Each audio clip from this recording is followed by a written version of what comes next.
প্রমত্ত হৃদয়। লেখনীতে সারা মেহেক। শেষ পর্ব। উন্মুক্ত চোখেও সবকিছু আধারে নিমজ্জিত দেখছে অ্যাঞ্জো। স্বাভাবিক শ্বাসপ্রশ্বাস নিতেও হাঁসফাঁস করছে সে। ফেব্রুয়ারির শীতেও তার সমস্ত শরীর ঘেমে নিয়ে একাকার হয়ে আছে। বদ্ধ কালো কাপড়ের ভেতর ধর ব্যতীত সমস্ত মাথা আবদ্ধ হয়ে আছে অ্যাঞ্জোর। হাত দুটো পেছনে শক্ত করে বাঁধা, পা দুটো সামনে একত্রে বাঁধা, বাঁধনগুলো দৃঢ়, প্রচণ্ড দৃঢ়। শত চেষ্টাতে ওই বাঁধন উন্মুক্ত করা সম্ভব নয়। অ্যাঞ্জো পুরোপুরি নিশ্চিত তাকে অপহরণ করা হয়েছে।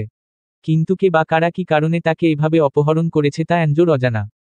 সে বদ্ধ মুখোশের ন্যায় কাপড়ের অভ্যন্তরে চিৎকার করছে। বারংবার জিজ্ঞেস করছে তাকে কেন অপহরণ করা হয়েছে। কিন্তু তার এই চিৎকার ও প্রশ্নের জবাব দিতে কেউই আগ্রহ বোধ করছে না। নিজেদের আস্তানায় গাড়িসহ পৌঁছালো রাগিব। গাড়ি রেখে ভেতরে প্রবেশ করতেই তার সাহচর্যরা নত মস্তকে তাকে সম্মান জানালো। তন্মধ্যে একজন রাগিবের সাথে হাঁটতে হাঁটতে বলল, স্যার, মিস্টার অ্যাঞ্জো অনেকক্ষণ যাবৎ চিৎকার করে চলছে। রাগিব জরুরি কণ্ঠে বলল, স্কচ টেপ লাগিয়ে মুখ বন্ধ করে দিতে পারোনি? লোকটি জবাব দিল না, রাগিবের হাতে একটি লাঠি দিয়ে বলল, স্যার, আপনি চেয়েছিলেন এটা। রাগিব বিনা বাক্যে পরনের কোটটি খুলে লোকটির এক হাতে দিল এবং তার অপর হাত হতে লাঠিটা নিল। মাঝারি আকৃতির লাঠিটা ধরে হাতের পেশিগুলো টান টান করল। অতঃপর অ্যাঞ্জোর সম্মুখে দাঁড়িয়ে তার মাথার কালো কাপড় হটানো ব্যতীত রাগিব তাকে বেধড়কমারতে লাগল। আকস্মাতে এলোপাতাড়ি আক্রমণে অ্যাঞ্জো বিহ্বল হয়ে পড়ল। হাত পা বাঁধা অবস্থায় নিজেকে লাঠির আঘাত হতে বাঁচাতে সে অতন্দ্রে রনায় এদিক ওদিক গড়াতে লাগল। করুণ সুরে চিৎকার করতে করতে অনুনয় করল, তুমি কে? আমাকে মারছ কেন? আমার দোষ কি? রাগিব অ্যাঞ্জোর প্রশ্নের জবাব দেওয়ার প্রয়োজন বোধ করল না, বরং বিনা বাক্যে পুনরায় অ্যাঞ্জোকে মারতে লাগল। লাঠির বাড়িতে অ্যাঞ্জোর সমস্ত শরীর ব্যথায় জর্জরিত হয়ে এলো। ব্যথায় রীতিমতো কোকানো আরম্ভ করল সে। কিন্তু এতে রাগিবের বিন্দুমাত্র মায়াদয়া হল না অ্যাঞ্জোর প্রতি। ফলে তার লাঠি পেটানো ক্ষণিক সময়ের জন্যও বন্ধ হল না। অ্যাঞ্জো সাবিহার সাথে ছোট বড় যে ধরনের ঔদ্ধত্যমূলক আচরণ করেছে তার প্রতিটির প্রতিশোধ সে ইচ্ছেমতো নিল। বেধড়কে লাঠি পেটার ফলে রাগিবের ক্রোধ বাড়ল বৈকি কমল না। আগন্তুকের নিকট চরম পর্যায়ের মার খাওয়ার পর এক পর্যায়ে অ্যাঞ্জো ভয়ার্ত কণ্ঠে হড়বড় করে বলে ফেলল, তুমি মুক্তিপণ হিসেবে আমার বাবার কাছে যত টাকা চাইবে আমার বাবা তোমাকে তত টাকাই দিবে। একটাই রিকোয়েস্ট, আমাকে আর মেরো না প্লিজ। অ্যাঞ্জোর হেন কথা শুনে রাগিবের বেধড়ক পর্যায়ের মার বন্ধ হল। ভীষণ হাঁপিয়ে উঠেছে সে। নাক ও মুখ দিয়ে জোরে জোরে নিঃশ্বাস ছাড়ল সে। নিঃশব্দে ক্ষণিকের জন্য হাসল। অতঃপর হাতের লাঠিটা পাশে ছুঁড়ে ফেলে দিল। এ শব্দে কালো কাপড়ের আড়ালে থাকা অ্যাঞ্জো মনে মনে বেশ খুশি হল। ভাবল হয়তো ওপাশের লোকটিকে টাকার লোভে পেয়েছে। এই ভেবে সে নিজ হতে উঠে বসতে নিল। কিন্তু এর পূর্বেই রাগিব চাপা ক্রোধ নিয়ে অ্যাঞ্জোর শার্টের কলার ধরে তাকে উঠে বসালো। অতঃপর তার মাথা হতে কালো কাপড়টি সরিয়ে তার শার্টের কলার চেপে ধরল। ক্রোধান্বিত কণ্ঠে চিবিয়ে চিবিয়ে বলল, এত টাকার গরম কাকে দেখাও অ্যাঞ্জো মহাজনের? তুমি জানো আমি কে? তাকে মারধর করা ব্যক্তিটি যে রাগিব তা জানা মাত্রই অ্যাঞ্জো স্তম্ভিত হয়ে এলো। সে ঘুণাক্ষরেও টের পায়নি যে রাগিব এ কাজটা করবে। প্রথম দিনই সে রাগিবের কাঠিন্যে ভরপুর দৃষ্টিতে ক্ষীণভীত হয়েছিল। তবে আজ রাগিবের ছোট্ট ধমক স্বরূপ হুমকি সে গায়ে মাখেনি, সুন্দরভাবে এড়িয়ে গিয়েছে সে। কিন্তু তার জানা ছিল না রাগিব তাকে লোভ দিয়ে উঠিয়ে এনে এত নিয়মভাবে লাঠি পেটা করবে। রাগিবকে দেখা মাত্র অ্যাঞ্জোর মুখখানা শুকিয়ে এলো। সে ক্ষীণ স্বরে বলল, তুমি কে? অ্যাঞ্জোর সরলসোজা প্রশ্নে রাগিব মুখ ফিরিয়ে হাসল। এ মুহূর্তে অ্যাঞ্জোর প্রতি তার ক্রোধ মাথা চাড়া দিয়ে উঠেছে। সে কিছুতেই নিজের মাঝে জন্মানো ক্রোধের অনল নেভাতে পারছে না, উপরন্তু অ্যাঞ্জোর এমন বানোয়াট ভোলাভালা চেহারা এই প্রশ্ন যেন সে কিছুতেই সহ্য করতে পারল না। ফলস্বরূপ নিজের সহ্যের সীমা অতিক্রম করে সে অ্যাঞ্জোর মুখে সর্বশক্তি দিয়ে একটা ঘুষি মারল। তার হাতের আঘাতে অ্যাঞ্জো পড়ে যেতেই নিলে সে পুনরায় তাকে ধরে ফেলল। অতঃপর পকেট হতে পিস্তল বের করে তা অ্যাঞ্জোর মাথায় ধরল। ক্রোধান্বিত হয়ে দাঁতে দাঁত পিষে বলল, মাথাটা এমনিই গরম হয়ে আছে অ্যাঞ্জো মহাজনের, তোমার এমন বেহুদা প্রশ্নে মাথাটা আরও গরম করছো কেন? অ্যাঞ্জো নিরুত্তর। তার জবাব দেওয়ার মতো কিছু নেই। সে স্তম্ভিত রাগিবের এ রূপ দেখে। তার এহেন অবস্থা দেখে রাগিব শীতল হাসি হাসল। অতঃপর বলল, ইতালির মাফিয়া গ্যাংস্টার এসব মানুষের নাম শুনেছ অ্যাঞ্জো মহাজনের? রাগিবের কথা কর্ণপাত হতেই অ্যাঞ্জোর মুখশ্রী পাংশুটে হয়ে এলো। সেই নির্বাক ও থমথমে চাহনিতে রাগিবের কিক্ষণ চেয়ে রইল। অতঃপর ভয়ার্ত কণ্ঠে আমতা আমতা করে বলল, এর মা মানে তুমি? রাগিব বিস্তৃত হাসল। বলল, ইয়েস অ্যাঞ্জো মহাজনের। আমি তোমার কি ক্ষতি করেছি? আমাকে ধরে এনেছ কেন? অ্যাঞ্জোর প্রশ্নে রাগিব শীতল হাসি হাসল। হাতের পিস্তলটা অ্যাঞ্জোর মুখের নিকট ঘুরাতে ঘুরাতে বলল, সাবিহাকে চিনো? রাগিবের একটি এই প্রশ্নই অ্যাঞ্জোকে সবটা বুঝিয়ে দিল।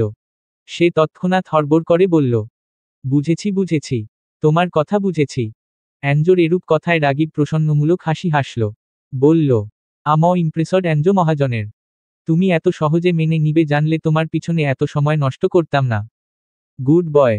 অ্যাঞ্জো প্রত্যুত্তর করার মতো সাহস পেল না। রাগিব পুনরায় গম্ভীর কণ্ঠে বলল, তোমার মতো এসব ছাচড়া ছেলেদের মোটেও পছন্দ না আমার। একটা মেয়েকে একবার বলবে, সে মানলে মানবে, না হলে নেই। কিন্তু এভাবে পিছে পড়ে থাকো কেন? তুমি কি জানো, এর আগে সোফিয়ার বার্থডে পার্টি থেকে ফেরার পথে দুজন ছেলে সাবিহাকে ডিস্টার্ব করেছিল। তার মধ্যে একজনকে এই দুনিয়ার হিসাব কিতাব থেকে বাইরে পাঠিয়ে দিয়েছি। বুঝতে পারছো তো কি করেছিলাম আমি? অ্যাঞ্জো তড়িৎ গতিতে মাথা নাড়িয়ে হ্যাঁ সূচক জবাব দিল। রাগিব পুনরায় বলল, গুড বয়। এরপর থেকে যেন সাবিহার আশেপাশেও তোমাকে আর না দেখি। আর বাকি রইল পুরো ভার্সিটিতে আমার সম্পর্কে জানানো, সে চিন্তা মাথায় আনলে ঝেড়ে ফেলে দাও অ্যাঞ্জো মহাজনের। কারণ এমন কিছু করলে তুমি আর এই পৃথিবীর রূপরং দেখতে পারবে না। Got it? অ্যাঞ্জো ভয়ার্ত চাহনিতে তড়িৎ গতিতে মাথা নাড়ায়। সাবিহা বিহ্বলিত চাহনিতে সালমা বেগমের দিকে চেয়ে আছে। এ অবিশ্বাস্যকর তিতকুটে সত্য জানার পর সে যেন কাঁদতে ভুলে গেল। সে এখনও বিশ্বাস করতে পারছে না তার মায়ের মুখ নিঃসৃত প্রতিটি কথা। সে থম মেরে সালমা বেগমের দিকে অনেকক্ষণ যাবৎ চেয়ে রইল। অতঃপর লঘু কম্পিত স্বরে বলল, তুমি মিথ্যে বলছো ঠিক না আম্মু? আব্বুর সাথে নিশ্চয়ই ঝগড়া হয়েছে? সালমা বেগম মেয়ের এ অবস্থা বুঝতে পারলেন। সাবিহার প্রতি ভীষণ মায়া হলো তার। ছলছল চাহনিতে তিনি সাবিহার মাথায় হাত বুলিয়ে দিতে দিতে বললেন, একটা কথাও মিথ্যে না পুতুল। সবগুলো কথাই সত্য। রাগিব আমাকে এসব বলেছে। আর তোর বাবাকে আমি ভালো করে চিনি। সে এসব। সালমা বেগমকে মাঝপথে থামিয়ে দিয়ে সাবিহা চট করে জিজ্ঞেস করল, রাগিব বা রাগিবের বোনের সাথে এসব কিভাবে সম্পর্কিত আম্মু? রাগিবের বোন এলো কোথা থেকে? ও তো বাংলাদেশে থাকতো। তাহলে আব্বু কি বাংলাদেশে গিয়ে? রাগিব কখনোই বাংলাদেশে থাকেনি সাবিহা। রাগিব সিসিলিতে থাকে। আর ও কোনো সাধারণ মানুষ না। গ্যাংস্টার ফ্যামিলিতে বড় হওয়া আরেক গ্যাংস্টার সে। অতঃপর সালমা বেগম সাবিহাকে শুরু হতে শেষ অবধি সব বললেন। রাগিবের সম্পূর্ণ পরিচয়, আফসার সাহাবের ঘৃণিত কাজ, সব বললেন তিনি। সাবিহা প্রতিটি কথা কাঠের পুতুলের ন্যায় থম মেরে বসে শুনল। প্রচণ্ড ধাক্কায় সে যেন অভিব্যক্তিহীন এক জড় বস্তুতে পরিণত হল। আপন বাবা সম্পর্কে এ জঘন্য সত্য জানার পর কিরূপ প্রতিক্রিয়া করা উচিত বা করতে হবে তা বেমালুম ভুলে বসল সে। শুধু বারংবার তার মানসপটে নিজের বাবার হাসিমাখা মুখখানার ছবি ভেসে উঠল। তাকে আদর স্নেহ করার মুহূর্তের ছবি ভেসে উঠল। রাগিবের ভালোবাসাময় কথাগুলো কানে ঝংকার তুলল। ঝংকার তুলল মায়ের বলা প্রতিটি বাক্য, যা কানে কানে তীব্র যন্ত্রণার উদ্রেক ঘটাল। সাবিহা আর নিজেকে সামলাতে পারল না। সালমা বেগমের সামনে হতে উঠে গিয়ে ধীর পায়ে নিজের রুমের দিকে পা বাড়াল। সালমা বেগমও আর আটকালেন না সাবিহাকে। রুমে এসে জানালার ধারে বসে রইল সাবিহা। তার দু চোখ বেয়ে অঝোর ধারায় অশ্রু ঝরতে লাগল। এ অশ্রুর বন্যা যেন থামবার নয়। একসাথে এত সত্য সে মেনে নিতে পারছে না। তার মন মস্তিষ্ক অগোছালো হয়ে আসছে। অনুভূতি সকল ভোতা হয়ে আসছে। কেন সব ভালোবাসায় মোড়ানো মানুষগুলো তার বিশ্বাসটা এভাবে ভাঙল? কেন তাকে এই খুব শীত সত্যগুলো এভাবে জানিয়ে মাঝপথে ছেড়ে দিল? সে যে এখন একদম একা হয়ে পড়েছে। একদম একা। ভালোবাসার মানুষগুলো তাকে জীবনের সবচেয়ে বড় ধোঁকা দিল, এটা সে কিছুতেই বিশ্বাস করতে পারছে না। হাজারবার এ সত্য বললেও যেন সে বিশ্বাস করতে পারবে না। কি করবে সে? এসব ভাবতে ভাবতেই চাপা চিৎকারের সহিত কান্না করল সাবিহা। মাত্রাতিরিক্ত কান্নায় তার দম বন্ধ হয়ে আসছে। নাক টেনে জোরে জোরে নিঃশ্বাস নিচ্ছে সে। কিন্তু তার কান্নার বেগ বাড়ছে বৈকি কমছে না। এত কান্নার পরও তার মনে হলো তার গলার কাছে কান্নার দলা আটকে আছে, বুকের উপর ভারী একটা পাথর পড়ে আছে। আশ্চর্য, এত কান্নার পরও এই অসহ্যকর যন্ত্রণা লাঘব হচ্ছে না কেন ভাবতে পারছে না সাবিহা। আফসার সাহেব প্রচণ্ড ক্রোধের অনলে জ্বলতে লাগলেন। স্বীয় নিয়ন্ত্রণ হারিয়ে পিস্তল নিয়ে তেড়েমেড়ে নিজের রুমে ঢুকে পড়লেন তিনি। টগবগে উত্তপ্ত রত তার মাথায় চড়ে বসেছে। এ মুহূর্তে তার একটাই কাজ, নিজের স্ত্রীকে প্রাণে মেরে ফেলা। আফসার সাহেব রুমে ঢুকেই রকিং চেয়ারে বসে থাকা সালমা বেগমের মাথায় পিস্তল তাক করলেন। আকস্মাৎ এমন কিছু হওয়ায় ভীষণ ঘাবড়ে গেলেন সালমা বেগম। ফলস্বরূপ কোনোরকমে চেয়ার ছেড়ে উঠে আফসার সাহেবের সম্মুখপানে দাঁড়ালেন। তাকে দেখে তৎক্ষণাৎ আফসার সাহেব ক্রোধিত স্বরে বলে উঠলেন, তোর তো সাহস কম না, তুই আমার লক্ষ টাকার খনি ওভাবে মাটিতে ছিটিয়ে রেখেছিস। তোর মতো ছোটলোকের কি জানা আছে ওই ড্রাগের প্রাইজ কত? সালমা বেগম কিছু বললেন না। নির্বাক চিত্তে দাঁড়িয়ে রইলেন। প্রথম পর্যায়ে খানিক ভীত হলেও আফসার সাহেবের এই দিশেহারা অবস্থা দেখে তিনি মনে মনে ভীষণ খুশি হলেন। এদিকে তার এই নিরুত্তর ভঙ্গি দেখে আফসার সাহেব পূর্বের তুলনায় দ্বিগুণ রেগে গেলেন। অতি রাগে তার বাম হাত অল্প বিস্তর কাঁপতে শুরু করল। তবুও তিনি পূর্ণোদ্যমে পিস্তল তাকে করে রইলেন। সালমা বেগমের মাথায় পিস্তলের অগ্রভাগ ঠুকতে ঠুকতে পূর্বের চেয়েও জোরালো কণ্ঠে বললেন, আমার এ কষ্টের টাকা কে শোধ দিবে? তুই তুই না পারলে আমি তোর রত দিয়ে এসব টাকা শোধ করব। আচ্ছা, আমার এ ব্যবসার সম্পর্কে তুই জানলি কি করে? সালমা বেগম অতি শীতল হাসি হাসলেন। বললেন, রাগিব বলেছে আমাকে। আপনার সব কাজের কথা বলেছে। আপনি কয়টা রেপ করেছেন, কয়টা মার্ডার করেছেন, সব বলেছে ও আমাকে। আমিও কম না। আমি আজই সাবিহাকে সব বলে দিয়েছি আপনার সম্পর্কে। একদম সব। সালমা বেগমের কথাগুলো কর্ণপাত হতেই আফসার সাহেব থমকে গেলেন। তার হাতের বাঁধন ঢিলা হয়ে এলো। ফলে পিস্তল নামিয়ে ফেললেন তিনি। ফ্যালফ্যাল চাহনিতে কিক্ষণ সালমা বেগমের দিকে চেয়ে রইলেন তিনি। এত বছর ধরে লুকিয়ে রাখা সত্য এভাবে বেরিয়ে আসবে তা কল্পনাও করেননি তিনি। অবিশ্বাস্য মনে হচ্ছে সবটা। আফসার সাহেব কিক্ষণ দিশেহারা মন মস্তিষ্ক নিয়ে সালমা বেগমের কথা ভাবলেন। আকস্মাৎ তার মাথায় পূর্বের ন্যায় ক্রোধ চেপে বসল। এবার তার তেজ দ্বিগুণ হল। হিংস্রতায় উন্মাদ হয়ে উঠলেন তিনি। এবার সরাসরি ট্রিগার পয়েন্টে হাত রেখে পিস্তল প্রস্তুত করে সালমা বেগমের মাথায় ধরলেন তিনি। দাঁত কিরমির করে বললেন, সবার আগে তোর ঘিলু উড়াবো। এরপর ওই রাগিব। আমি আন্দাজ করেছিলাম এ বাসটা ওরটা ছদ্মবেশে এসেছে, কিছু উদ্দেশ্যে এসেছে। কিন্তু ওর উদ্দেশ্য যে এটা তা আন্দাজ করতে পারিনি। আগে তোকে মারবো, তারপর ওইহা মারব। আর সাবিহাকে পরে দেখে নিব আমি। ও। আফসার সাহেব নিজের কথা শেষ করতে পারলেন না। এর পূর্বেই ঘটে গেল এই অকল্পনীয় ঘটনা। মুহূর্তেই সাবিহা এসে তার বাবার হাত হতে পিস্তল কেড়ে নিয়ে তার বাবার দিকে তাক করল। সাবিহার এ কার্যকলাপে আফসার সাহেব হতভম্ব হলেন। বিস্মিত ও বিস্ফোরিত চাহনিতে চেয়ে রইলেন নিজের অংশ নিজের মেয়ের দিকে। এদিকে সাবিহার চাহনিতে যে তীব্র কাঠিন্য ভাব লক্ষ্য করা যাচ্ছে তা মোটেও উপেক্ষা করতে পারলেন না আফসার সাহেব। মেয়ের হাতে এভাবে বন্দী হয়ে তিনি যেন আকাশ হতে পড়লেন। সাবিহার কঠিন ও দৃঢ় চাহনিতে আফসার সাহেবের ভস্মীভূত হয়ে যাওয়ার জোগাড় হয়ে এলো। তিনি বিস্ময় বিমূঢ় হয়ে মেয়ের পানে তাকিয়ে আছেন। সালমা বেগমের চাহনিও অতি আশ্চর্যান্বিত। কিন্তু সাবিহা তার স্থানে দৃঢ় ও অচল। তার দৃষ্টি অকুতভয়। কোমল স্নিগ্ধ চেহারায় চোয়াল দুটো কঠিন হয়ে এসেছে। এ মুহূর্তে তাকে কোনো ভয় ঘেরাও করেনি। কিন্তু তার অন্তরাত্মা বারংবার কেঁপে উঠছে। ভেতরটা কেমন অগোছালো এলোমেলো হয়ে গিয়েছে। রক্তিমাভাব আখিজোড়া অসহায় অশ্রু টলমল করছে। সে কখনো ভাবেনি তার নিজেরই বাবাকে কোনো এক অনিবারণীয় পরিস্থিতিতে পড়ে এভাবে গান পয়েন্টে রাখতে হবে। এদিকে আফসার সাহেব আর্স্ট গলায় বিপন্ন চাহনিতে চেয়ে বললেন, এটা কি করলি পুতুল? তোর কি মাথা ঠিক আছে? আমার। আফসার সাহেবের কথা সম্পূর্ণ হতে না দিয়েই সাবিহা শক্ত ও ক্রুদ্ধ গলায় বলল, খবরদার ওই নামে ডাকবে না আমাকে। পুতুল নাম ততক্ষণই তোমার মুখে মানায় যতক্ষণ তুমি আমাকে ভালোবাসো, স্নেহে আগলে রাখো। কিন্তু তুমি আমাকে মোটেও ভালোবাসতে না। ভালোবাসলে নিজের মেয়ের বয়সী একটা মেয়ের সাথে এই জঘন্য কাজটা করতে পারতে না। সাবিহার কথা শুনে আফসার সাহেব নিশ্চুপ রইলেন। কারণ তার নিজের পক্ষে সাফাই গাওয়ার মতো কোনো পথ বাকি নেই। কথা বলার মাঝে সাবিহা অনুভব করল তার গলায় কান্নার দলা আটকে আসছে, বুকের উপর ভারী কিছু অনুভূত হচ্ছে। তীব্র অনিচ্ছা সত্ত্বেও এ পর্যায়ে তার দু চোখ বেয়ে দু ফোঁটা অশ্রু গড়িয়ে পড়ল। এ অশ্রুকে দৃষ্টির অগোচরে রাখার ব্যর্থ চেষ্টা করে সে বলল, তোমাকে বাবা বলতেও রুচিতে বাজছে। কি করে তোমাকে বাবা বলি বলো তো? তোমার কি একবারও বুক কাঁপেনি নিজের মেয়ের মতো আরেকটা মেয়ের সাথে এই খারাপ কাজ করতে? রামিসার সাথে যা হয়েছে তা যদি কেউ আমার সাথে করত তাহলে। সাবিহার কথা শেষ হওয়ার পূর্বেই আফসার সাহেব সশব্দে ধমক দিয়ে বলে উঠলেন, সবার সাথে নিজেকে তুলনা করতে যাস কেন? আফসার সাহেবের হেন প্রশ্নে সাবিহা তাচ্ছিল্যের হাসি হেসে বলল, কেন তুলনা করব না? রামিসা কি আমার মতো মানুষ ছিল না?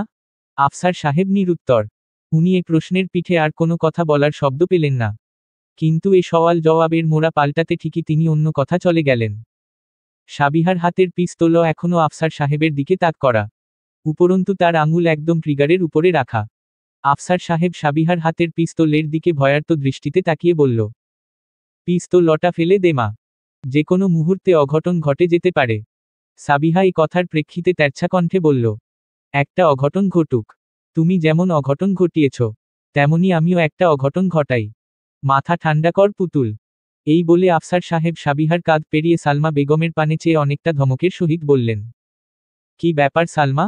তুমি চুপচাপ দাঁড়িয়ে আছো কেন? ওর হাত থেকে পিস্তল কেড়ে নিতে পারছো না? সালমা বেগম প্রশ্ন শোনার পরও ইচ্ছাপূর্বক নিশ্চুপ রইলেন। মায়ের হয়েই যেন সাবিহা বলে উঠল, আম্মুকে হুকুম করছো কেন? বরং আমার জায়গায় এখানে আম্মু থাকলে মন্দ হতো না। এক ড্রাগের জন্য তুমি তোমার এত বছরের সঙ্গীকে মারতে যাচ্ছিলে, তাহলে তোমার জীবনে আম্মুর জায়গাটা কোথায়? আর আমারই বা জায়গা কোথায়? দেখ পুতুল, এসব ড্রাগ মার্ডারের কথা বাদ দিয়ে একটু শান্ত হয়ে বস না, তোর সাথে ভালোভাবে কথা বলি। আফসার সাহেবের হেন কথায় সাবিহা গর্জে উঠল।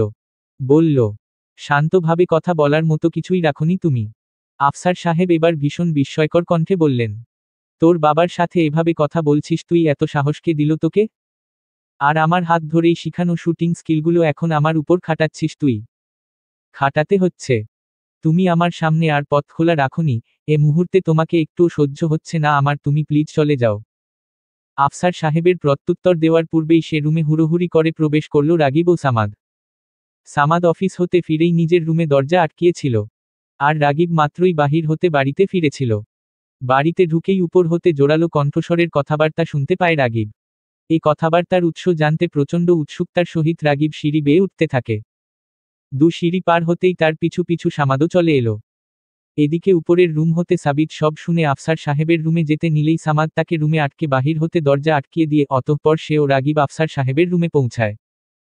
রাগিবকে রুমে প্রবেশ করতে দেখে সাবিহার দৃষ্টি ক্ষণিকের জন্য সেদিকে চলে যায়।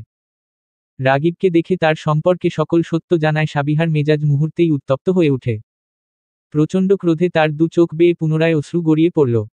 কিন্তু এ অশ্রু উপেক্ষা করে আফসার সাহেবের উদ্দেশ্যে উচ্চ স্বরে বলে, প্লিজ চলে যাও এখান থেকে। তোমাকে চোখের সামনে একটু সময়ের জন্যও দেখতে পারছি না।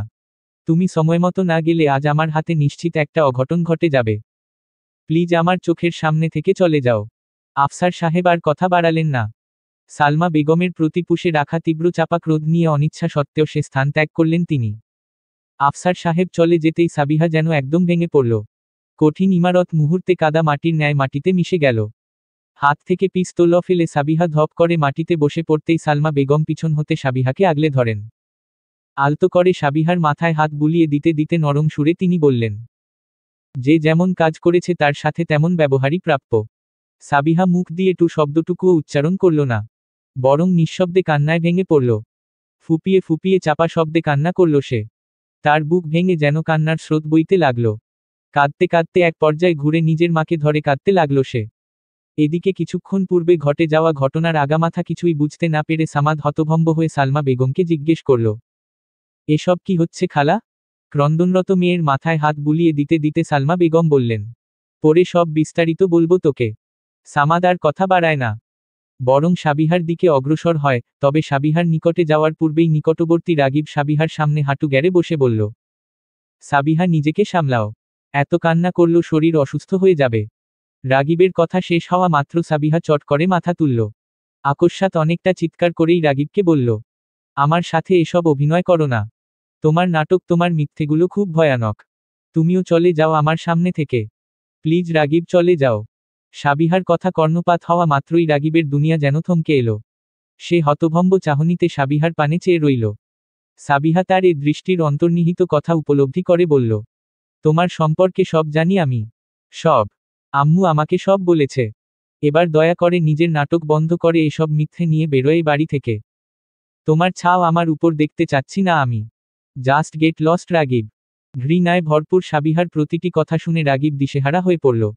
এই ভয়টাই সে নিজের মাঝে পুষে রেখেছিল এতদিন। আজ যে ঘটনা হওয়ার ভয় ছিল সেটাই হলো। রাগিব তো এমনটা চায়নি। তাহলে এমনটা হলো কেন? এখন সে এই অগোছালো জিনিসগুলো গুছাবে কি করে? কি করে সাবিহাকে নিজের ভালোবাসা বুঝাবে? সে ভেবে পেল না, তার মস্তিষ্ক যেন শূন্য হয়ে পড়ল। সাবিহা পুনরায় কিছু বলার পূর্বে ভগ্নহৃদয় নিয়ে সে উঠে দাঁড়ালো। ধীর পদে হেঁটে রুম হতে বেরিয়ে যাওয়ার পূর্বে ক্রন্দনরত অসহায় সাবিহাকে এক নজর দেখে নিল। অতঃপর রুম হতে বেরিয়ে শিয়রি ঘরে আসতেই কাচের জানালা দিয়ে সে দেখল আফসার সাহেব নিজের গাড়ি নিয়ে বাড়ি হতে বেরিয়ে পড়ছে। আফসার সাহেবক বেরোতে দেখেই রাগিব মুহূর্তেই ফোন নিয়ে এন্ড্রুকে কল দিল। এন্ড্রু কল রিসিভ করতেই রাগিব ব্যস্ত কণ্ঠে বলল, সাবিহার বাবা মাত্রই বেরিয়েছে বাড়ি থেকে, কালো কালারের গাড়ি নিয়ে। গাড়ি চিনো তো এন্ড্রু, ঠিক না? ওপাশ হতে বাধ্য ছেলের ন্যায় এন্ড্রু বলল, জি স্যার চিনি। আপনি নিশ্চিত থাকুন, এ নিয়ে আপনাকে ভাবতে হবে না। বাকি কাজ খুব শীঘ্রই হয়ে যাবে। কাজ শেষে ফোন দিও আমাকে। Okay sir. রাগিব এন্ড্রুর কথার প্রত্যুত্তর না দিয়ে কল কেটে দিল। কাচের জানালা ভেদ করে অদূরে চলমান আফসার সাহেবের গাড়ির দিকে চেয়ে শোকতপ্তি করে বলল, you have to pay for this bus tower.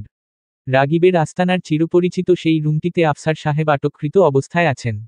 প্রাণপণে হাত ও পায়ের বাঁধন খোলার চেষ্টা করছেন তিনি, কিন্তু কাঠের চেয়ারের সাথে দড়ি দিয়ে শক্ত করে হাত পা বাঁধা থাকায় তিনি শত চেষ্টা করেও ব্যর্থ হলেন। প্রচণ্ড ক্রোধে উচ্চস্বরে তিনি রাগিবকে বাংলা ইংরেজি মিলিয়ে কয়েকটি গালিও দিলেন। তার বাংলা গালিগুলো ইতালীয় গার্ডদের মাথায় ঢুকল না, তবে ইংরেজিগুলো বেশ ধরতে পারল তারা। রাগিবের সম্পর্কে গালিগুলো শুনে একজন গার্ড নিজেকে শান্ত রাখতে পারল না। ফলস্বরূপ আফসার সাহেবের ডান গালে একটা ঘুষি মেরে বসল।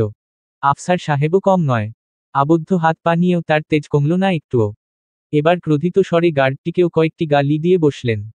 তার এই মুখের ভাষা শুনে গার্ডটির পায়ের রক্ত যেন মাথায় উঠে গেল। সে পুনরায় আফসার সাহেবকে মারতে উদ্যত হল, কিন্তু অবস্থা বেগতিক হওয়ার পূর্বেই সে স্থানে রাগিবের আগমন ঘটল। রাগিব দ্রুত এসে গার্ডটিকে থামিয়ে বলল, রিল্যাক্স, আর তো আমার শ্বশুর মশাইকে এত মেরো না, তার জন্য আমি স্পেশাল খাতির যত্নের ব্যবস্থা করেছি। এই বলে সে পাশে থাকা চেয়ারটি টেনে আফসার সাহেবের সম্মুখে নিয়ে বসল। গার্ডও রাগে ফুঁসতে ফুঁসতে খানিক দূরে গিয়ে দাঁড়াল। এদিকে আকস্মাৎ রাগিবের আগমন দেখে আফসার সাহেব কিঞ্চিৎ স্তম্ভিত হলেন, তবে পরমুহূর্তেই তিনি প্রচণ্ড ক্রোধে ফেটে পড়লেন। উগ্র ভাষায় রাগিবকে ইচ্ছেমতো গালমতন্দ করে তিনি বললেন, তোর জন্য আজ আমার মেয়ে আমার বিরুদ্ধে দাঁড়িয়ে আছে, একবার ছাড়া পেয়ে নেই, তারপর তোর একদিন কি আমার একদিন। আফসার সাহেবের এই গরম মস্তিষ্কের ঝলসে পড়া কথা শুনে রাগিব উচ্চস্বরে হেসে উঠল। অতঃপর অতি শান্ত স্বরে মৃদু হাসির সহিত আফসার সাহেবকে বলল, রিল্যাক্স শ্বশুর মশাই, রিল্যাক্স। এত হাইপার হলে তো চলবে না, আর চোরের গলা এত বড় হতে হয় না। শিখেননি বিষয়টা? আফসার সাহেব পুনরায় ক্রোধিত স্বরে দাঁতে দাঁত পিষে বলল, এসবের মূল তুই। তুই এসব জানলি কি করে? আর তোর চারপাশে এরা কারা? তুই কে আসলে? রাগিব ক্ষীণ শব্দে হাসল। অতঃপর বলল, রাজীব শাহরিয়ারকে চিনেন? আফসার সাহেব চিনলেন না। নামটি সম্পূর্ণরূপে অপরিচিত শোনাল তার কানে। ফলস্বরূপ প্রশ্নাতুর চাহনিতে চেয়ে রইলেন তিনি। তার এ চাহনি দেখে রাগিব পুনরায় ক্ষীণ শব্দে হাসল। বাম পাশে মাথা ঘুরিয়ে খানিক বিরক্তির সহিত শোকতোক্তি করে বলল, আসল নাম চিনে না কেন, উফ ঝামেলা। এই বলে সে আফসার সাহেবের দিকে ফিরল। দৃষ্টিকিত কঠিন করে বলল, আলেজান্দ্রকে চিনেন? আফসার সাহেবের চমকিত হলেন। দৃষ্টি স্থির হয়ে এলো, তবে তার স্থির দৃষ্টিতে আশ্চর্যান্বিত ভাব স্পষ্ট। তিনি কিক্ষণ বিস্মিত দৃষ্টিতে রাগিবের পানে চেয়ে রইলেন। অতঃপর অস্ফুটস্বরে বলে উঠলেন, গ্যাংস্টার আলেজান্দ্র? রাগিব যেন এবার হাফ ছেড়ে বাঁচল এমন ভান করে বলল, যাক, চিনতে পারলেন তাহলে। এই বলে সে আফসার সাহেবের দিকে চেয়ার খানিক এগিয়ে নিল। বসে থাকা অবস্থাতেই সে আফসার সাহেবের দিকে সামান্য ঝুঁকে ফিসফিস করে বলল, ইয়াহ গ্যাংস্টার আলেজান্দ্র, আমি তার একমাত্র ছেলে, আর রামিসা ছিল তার একমাত্র মেয়ে। রাগিবের হেন কথা কর্ণপাত হওয়া মাত্রই আফসার সাহেব থমকে গেলেন। চক্ষুপল্লব বিস্তার হল বিস্ময়, মুখের ভাষা হারিয়ে ফেললেন তিনি। বারংবার রাগিবের শেষোক্তটিই কথাটি তার কানে ঝংকার তুলল। রামিসা আলেজান্দ্র উর্ফে রাজীব শাহরিয়ারের মেয়ে। তিনি এটা জানতে পারলেন না কি করে ভেনিসে ড্রাগের ব্যবসা শুরু করার পর হতে তিনি বেশ কবার সিসিলির বিখ্যাত গ্যাংস্টার আলেজান্দ্রোর নাম শুনেছেন, কিন্তু কখনো ভাবেননি অজান্তেই আলেজান্দ্রোর সাথে জীবনের সবচেয়ে বড় শত্রুতা যেচে পড়ে নিবেন তিনি। রামিসা আলেজান্দ্রোর মেয়ে জানলে তিনি কখনোই রামিসার সংস্পর্শে যেতেন না, উপরন্তু এখন তিনি এও জানলেন রাগিব আলেজান্দ্রোর ছেলে। আর এই রাগিবকেই তিনি বিয়ের দিন গান পয়েন্টে রেখেছিলেন, ভাবতেই গা শিউরে উঠল তার। রাগিবের নিকট হতে সব জানার পর তিনি এখন নিশ্চিত যে এ যাত্রায় রক্ষা পাওয়া দায়। এ ভাবতেই তার গলা শুকিয়ে কাঠ হয়ে এলো। তিনি শুকনো একটা ঢোক গিলে রাগিবের পানে চাইলেন। রাগিব তার এ ভয়ার্ত ও স্তম্ভিত দৃষ্টি দেখে ভীষণ মজা পেল। বলল, ঠিক এই রিয়েকশনটাই দেখতে চাচ্ছিলাম এতদিন ধরে। সঠিক সময়ে সঠিক রিয়েকশন দেওয়ার জন্য থ্যাঙ্কস শ্বশুর মশাই। সম্বোধনে জোর দিয়ে বলল রাগিব। সে পুনরায় বলল, তাহলে নিশ্চয়ই অনুমান করতে পারছেন আপনার সাথে এরপর কি কি হতে চলেছে? আফসার সাহেব নির্বাক। তিনি এখনও সেই ধাক্কা হতে বেরিয়ে আসতে পারেননি, উপরন্তু নিজের কৃতকর্মের ফলে ভবিষ্যৎ পরিণতির কথা ভেবে তিনি আরও শিউরে উঠলেন। রাগিব তার এই শোচনীয় প্রতিক্রিয়া পর্যবেক্ষণ করে বলল, নিশ্চয়ই চোখের সামনে অতীত ভাসছে, ঠিক না? এটা জেনে রাখুন যে আপনাকে কোনো ছাড় দেওয়া হবে না শ্বশুর মশাই। আমি এটার শিওরিটি দিতে পারি যে আপনার পরিণতি হবে সবচেয়ে ভয়াবহ, যা আপনি কল্পনাও করতে পারবেন না। কারণ আপনি রামিসার রেপিস্ট ও খুনি। শেষোক্ত কথাটি বেশ কাঠিন্যের সহিত বলল সে। তার চাহনিতেও ছেয়ে উঠেছে তীব্র কাঠিন্যের ছাপ। আর সময় গড়িয়ে যেতে যেতে এই কাঠিন্য ক্রোধে পরিণত হতে লাগল। নিজেকে নিয়ন্ত্রণ করতে করতে আকস্মাৎ রেগে যাওয়া রাগীবের স্বভাব।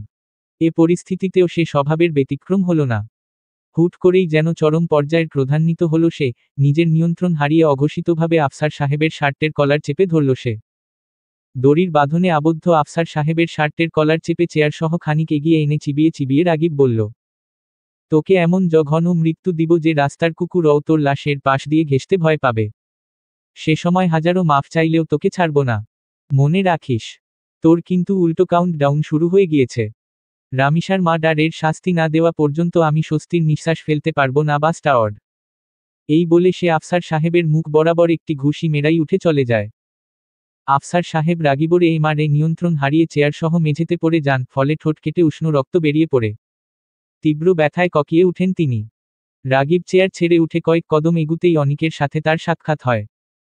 অনিক সিসিলি হতে কিছুক্ষণ পূর্বেই ভেনিসে এসেছে। ভেনিসে পৌঁছানো মাত্রই সে তাদের নির্দিষ্ট ঠিকানায় চলে আসে।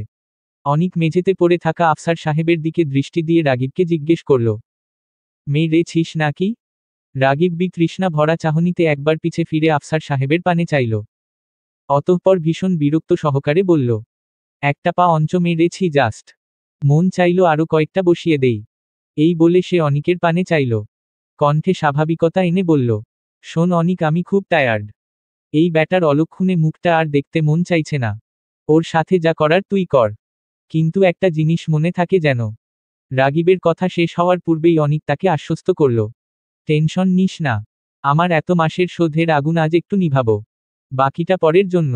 এই বলে সে আফসার সাহেবের দিকে এগিয়ে গেল।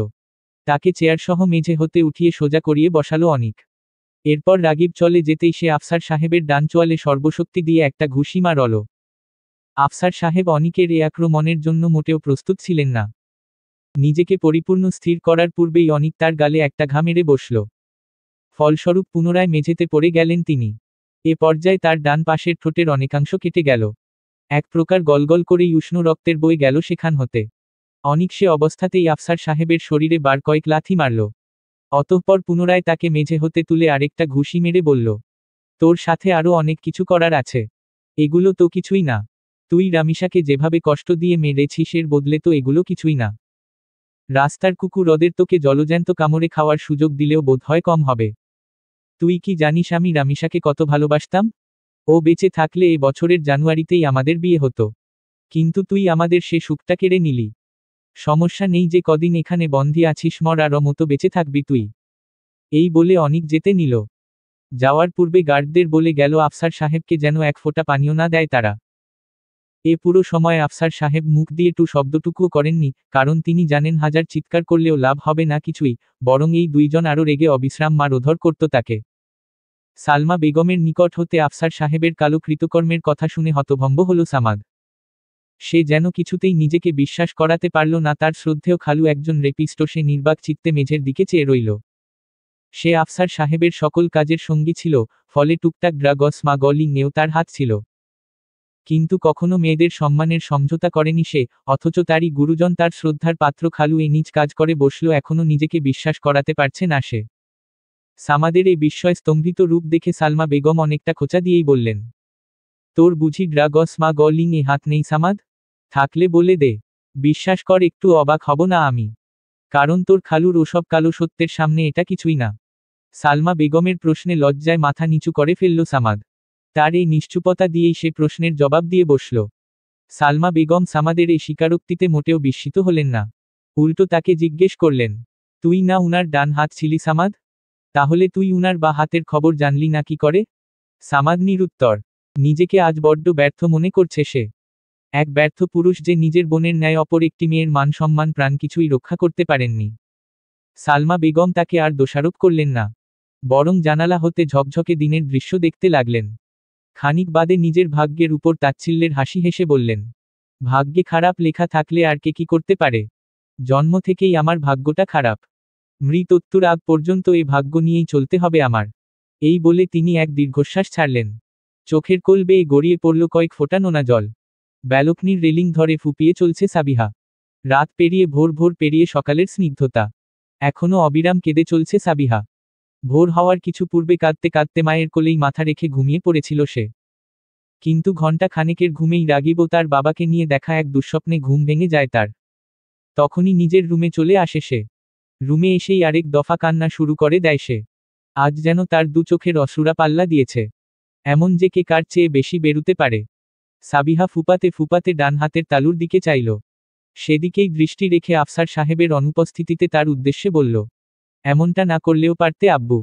তুমি এত খারাপ হলে কবে? একবারও কি আমাদের কথা মনে হয়নি তোমার? আমার এখনও বিশ্বাস করতে কষ্ট হচ্ছে আমি তোমাকে গান পয়েন্টে রেখেছিলাম। আমার আপন বাবাকে যে কিনা একজন রে। সম্পূর্ণ কথা শেষ হওয়ার পূর্বেই ডুকরে কেঁদে উঠল সাবিহা। কিক্ষণ নীরবে কেঁদে শোকতক্তি করে বলল, আব্বু তোমার এই সত্যটা কেন জানলাম আমি? কি হতো যদি সারা জীবন তুমি আমার কাছে একজন হিরো হিসেবে থাকতে? কি হতো যদি সারা জীবন তোমাকে আদর্শ মেনে চলতাম? কিন্তু বাস্তবতা তো ভিন্ন। এ বাস্তবতা খুব তেতো, যা গলা দিয়ে গিলে ফেলা অসম্ভব। বরং এ তেতো সত্য আজীবন গলায় এসে আটকে থাকবে। আমি আর পারছি না আব্বু। তুমি আমাকে ফুটবল করে দিয়ে গেলে।